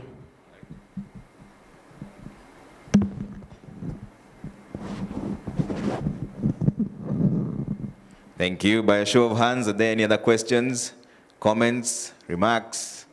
I see there's a question at the back.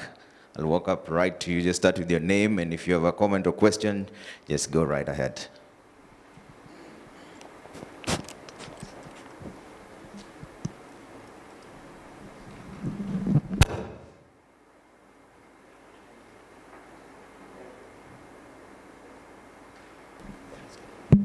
Thank you. Call me Jared Oundo. I'm the head of corporate affairs and communication at Bank Trust Limited. Bank Trust Limited is one of the members of DLAK.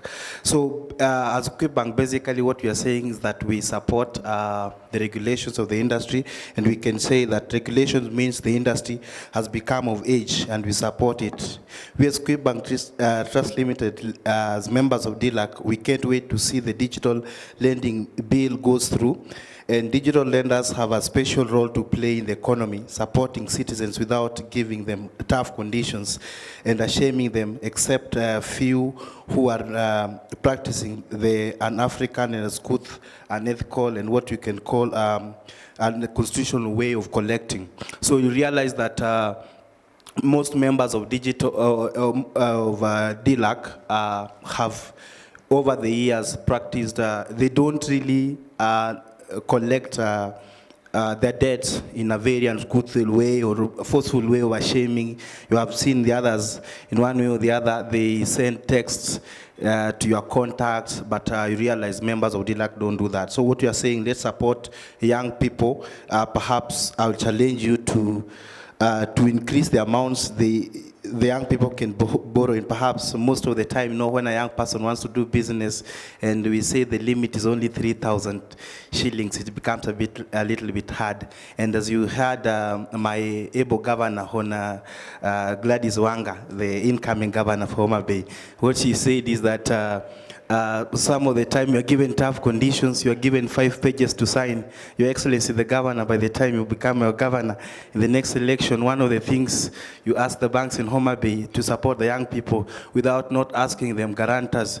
Like I remember when I finished college, the very first time I went to look for a loan, you was asked to submit guarantors. So I submitted my classmates. Then I was told how banki yao haikai kuguarantee loan unatafuta. I was only looking for 300,000, Your Excellency. So next time, Your Excellency, you do that. And even as the Honorable Member for Nyakach, Bwana Trevor Mbija, as you come in, please, let's do that. Thank you. Santi.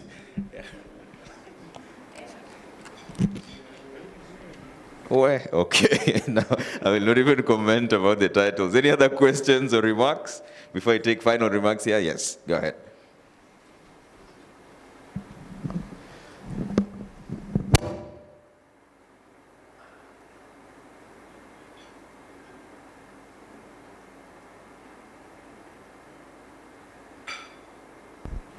Thank you. I'm Karidhi Wainaina, CCP. I had credit at Springboard Capital. Maybe mine would be a question regarding the credit information sharing. There have been a process that was spearheaded by CIS Kenya and CBK regarding the information sharing on the credit on microfinances. So I'd like to understand what's the role of DLAK on that, and how far they have participated in the process, which started late last year, and I understand that the second submission was done 2 weeks ago. One of the things that was highlighted by CBK when they were on the amendment on the act is that it was the issue of customer resolution, dispute resolution, and the other one is about the physical offices of the digital lenders and the credit owner microfinances. I would like to understand probably how the issue is being handled at DLAK, so that probably we can bridge the gap on what CBK is requesting us to do and what we are currently doing. Thank you. All right, that's a direct question to Kevin. Go ahead. I'm glad that Job Mariga is here, CIS, just to wave so people see you. So he can answer the question on CIS. But what I'd like to add just before he takes the mic is that we are supporting the CIS code of conduct. And in fact, when the CBK was doing the review, they requested our acknowledgement that we had taken part in the process. All the digital lenders who are members of DLAK took part in the process, and we support the process. So it is something that we are working on with the CIS team as one of their supporters, and when we hope it becomes one of those successful initiatives within the credit information sharing framework. But I'd like Job to just give 1 or 2 comments about where we are on that. All right, Job, quick remarks, and then I'll take closing remarks from my panelists and allow the media to do their interview. Good morning, everyone. My name is Job Mariga, and I am from CIS Kenya. I head the technical services department. So yes, we did an onboarding sort of a pilot last year, and Springboard Capital and a number of digital lenders took part in that process. So one of the things that we were trying to address are things that were raised by CBK under what we call the circular number 8 of 2020. It was actually basically barring digital lenders and microfinance institutions from participating, citing issues to do with consumer protection and issues to do with data quality. I have actually had a number of digital lenders outcry in terms of their participation. And the only participation that is bad here is actually submission of data. Why is there an outcry on that? It is because they are not, the CRBs were like a good channel for them to collect. But in terms of the digital lenders' participation towards sharing the information to the CRBs, there's no proper coordination to that. So that is why we came up with this project, to try and upskill and, of course, come up with ways in which we streamline the process.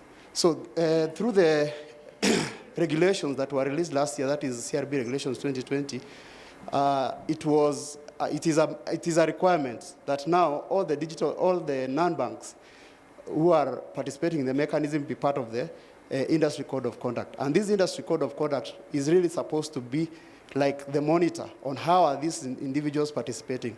So what we look at based on those regulations are things to do with full file participation, as in you need to share all your portfolio, not only the default. because we have actually had instances whereby someone has defaulted, they go to a bank, they are told that, oh, you are listed in bank X. But before even that one, before this individual goes and pays, but after paying, the institution, the reporting institution still doesn't want to delist that person, or just to, not actually delisting, because there is no delisting that happens, to update the information in the name of punishing the consumer. So everything always is zeroing in about the participation. So if we are all genuine, because I know there are many institutions in here, especially those members of DLAK, who are genuine in terms of their participation. If we are all genuine and we follow the code of conduct and all the self-regulatory processes that are put in place, then we'll be able to get full benefit from the entire system. Thank you very much. All right, thank you very much. I'll take closing remarks from a panelist, starting with Oscar. Oscar Njuguna, if you're still with us now, where do we go from here? What is the way forward as your closing remarks?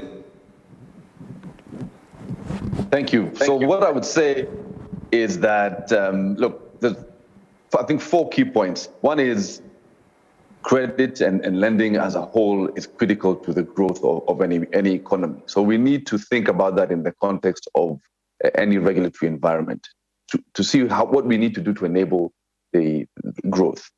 The second thing is the digital economy is going to be critical to the future of Kenya, not just lending, etc., but just the economy as a whole in terms of how we transact.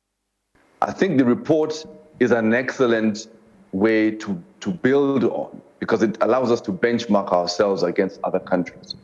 So the report gives us information that can help us shape the regulatory agenda going forward. So really, National Treasury and the central bank, I think, ought to engage in this process, perhaps, through looking through the report and looking at the recommendations, and then help to shape a regulatory framework that is collaborative with both the industry, but also the regulators, etc. So I would just leave it at that. Let's have a collaborative output. Otherwise, we'll find other countries and other businesses coming into Kenya and eating into the space that really ought to be run by Kenyans. All right, thanks, Oscar. Kevin, way forward. I think this event is a testament to what industry can do. I'm grateful to the National Assembly representatives that are here, because it shows that there's now a sense of consensus. We can build consensus together. We can actually think through problems together as industry, as customer, as representatives, as regulators. And so I think the next steps is to ensure that we don't stop engaging. Let us continue engaging. If there are any queries, any questions, any problems, we can work through those problems together. Right, Duncan? Or David, not Duncan, David. I think it's really important, and this picks up from something that Bitango was saying. Financial technology, digital finance, it's a national asset in Kenya. We are one of the leading countries in Africa in financial technology, in agricultural technology, and we need to make sure that our innovation environment continues that into the future to build a national asset. Because a lot of countries are looking at what Kenya does. We need to do the right thing so that our example can be an example to other countries. So that means not being reactive, it means being responsive. It means creating the right frameworks to move forward. If we do that, then we will continue to be a leading center for innovation, not just for Kenya, but for Africa and for the world. There is a bigger picture here, and the bigger picture is even more important than the picture of nano credit and how we go forward with nano credit. It's about the future of innovation and financial technology in Kenya. And it's incredibly important, because underlying the financial technology is the ability for financial institutions and others to provide services, not just for classes of people, but for services that are designed for you or me, around you or me, around our data and around our specific needs. We have the ability to do this now. We need to be able to do this as an industry. And we need to address the issues of asymmetry so that consumers can properly participate and their rights are protected. All right, Prof. I was absorbing what he said, beautiful. But I want to point out something which I'm observing from the studies, from research. Women repay their loans actually 98%. Isn't that true? The discussion here is just this sexism thing, men. The whole problem is caused by men. And we are not discussing it. We should just say, let's move ahead. Those who default, leave them behind. They will begin to catch up. So that we don't use this to stifle what is happening. And I think what you've said is clear. We are in the leadership of this space. We should not mess it. Parliament should provide an enabling environment. The Brazilians have something called mission-oriented, where you can innovate while the government is working to find means of regulating. This is what we did with M-Pesa. We should do with the rest of the innovations that are coming in this space going forward. That's how we can create an African story in front. Nobody's talking about us with vaccines, but at least people are talking about us with financial innovation. Let us use it. We've never, ever, since we started, have had the level of inclusivity we have today. It is inclusive because people are accessing loans without collateral. Let's find ways of promoting it. Thank you. Honorable Wanga.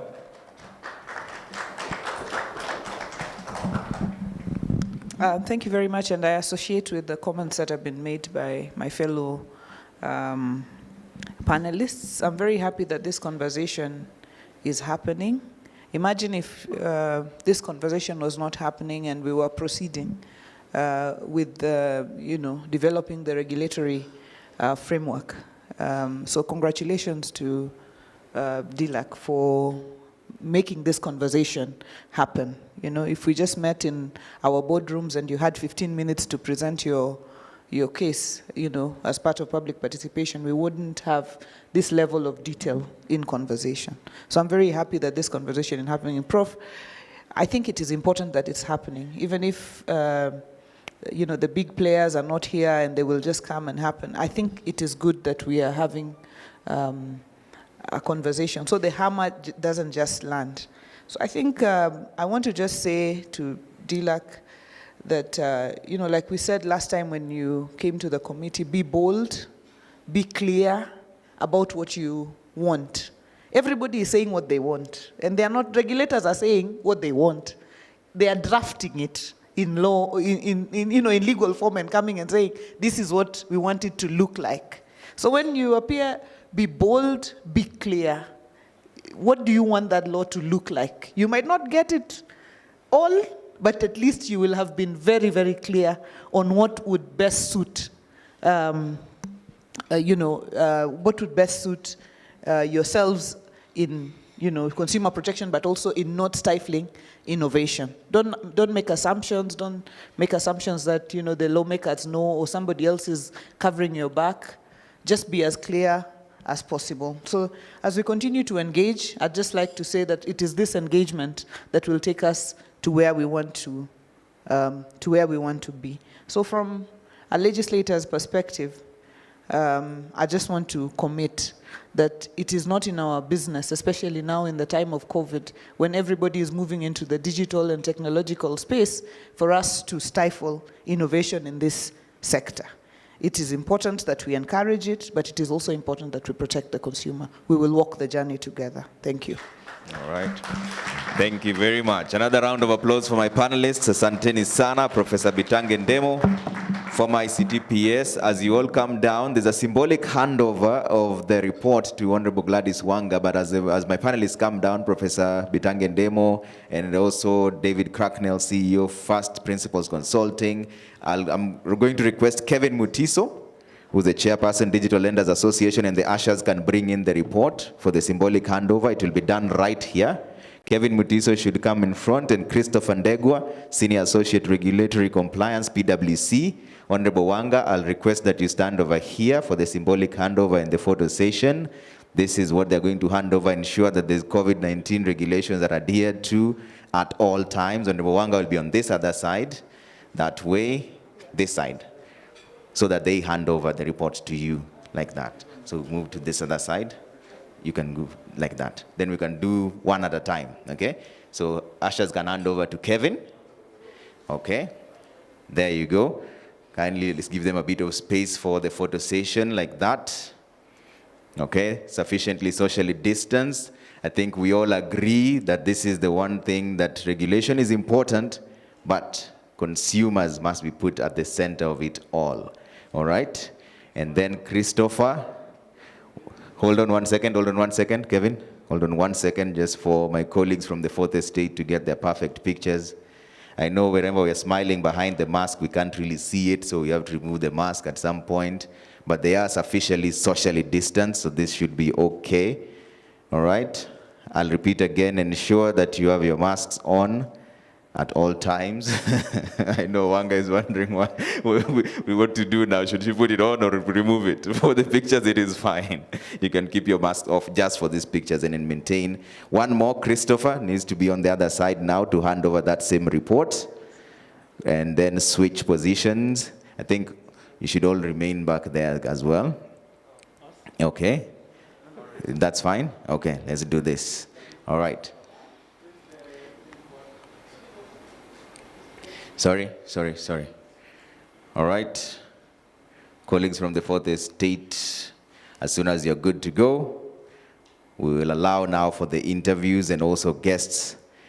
Are we clear? Brilliant. Thank you so much. A round of applause for all the panelists here. Ushers, you can have that. And I'll request my guests to allow my colleagues from the Fourth Estate, if they have any questions, they may grab you on the side for an interview. In the meantime, you can have a few drinks here and there, and I mean soft drinks.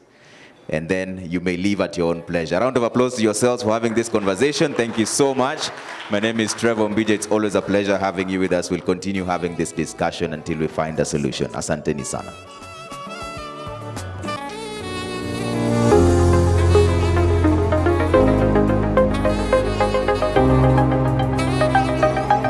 Kwa majina naitwa Catherine Nandako. Mimi ni fundi wa hapa Mto. Nafurahia sana kazi yangu ya kushona, maana na experience skills zangu, kwa hivyo nafurahia sana. So kuna wakati nilikuwa na shida, nikahitaji msaada wa pesa, ikawa ni ngumu kufuata marafiki, wananipa ile pesa singeweza, wengine wananiambia watanipa nilipe na faida kubwa. Nikajaribu kwa bank, unahitaji guarantors, na labda kupata hiyo guarantor ni ngumu. Ndio nikaamua kutafuta hizi za digital kwa simu. Nikaona kadhaa. Sasa nilipoona hivyo nikaona afadhali ya simu, maana ni rahisi, haina masharti mengi. Ukitaka loan unapata tu haraka. Kama 10 minutes hivi shida yako imekuwa solved. Kwa hivyo napenda loan ya digital kuliko hii ya nyingine.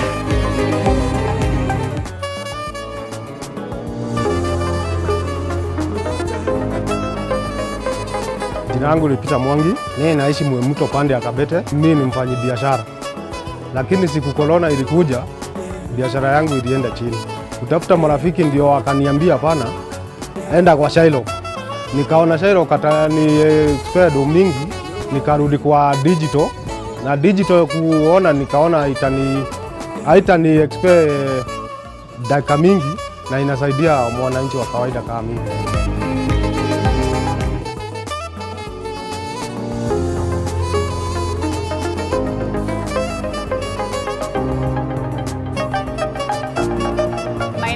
Julie Motahi. I deal with second-hand clothes. I've been selling clothes for 13 years. I have shops in Kikomba, Buruburu Shopping Center, and now this is the new one in Jogoo Road. Nilipatwa na emergency in a way that I needed money urgently. Actually, nilikuwa nataka kufungua hii shop. I went to borrow friends, hawakuwa na pesa. Nikaenda kwa bank ni process, paperwork and everything. Nikaona ni try digital loan, which is faster. Ina take a few minutes. Ka nikaona app kwa phone, ka 10 minutes na ni easier to get money.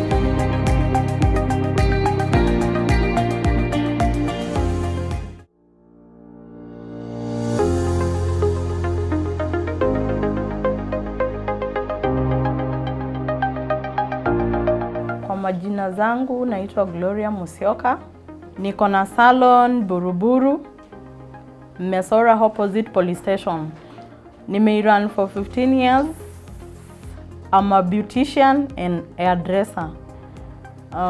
About mambo ya capital, napenda digital other than the old ways of getting money.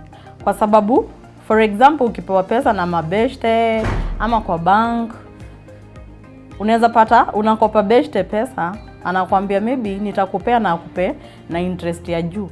Ama you are in a fix, unaomba beshte, anakuambia hana pesa.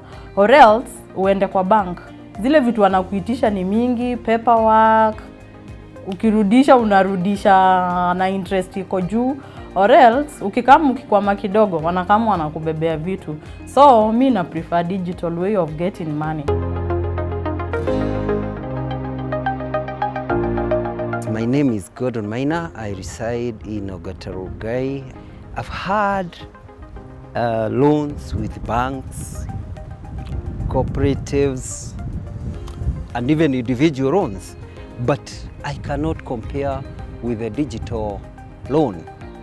One, in digital loan, there is no paperwork. There are no guarantors. There are, no sureties, no nothing. You just need a smartphone. In fact, this digital loan you get in minutes. Yeah, let's go digital. And we are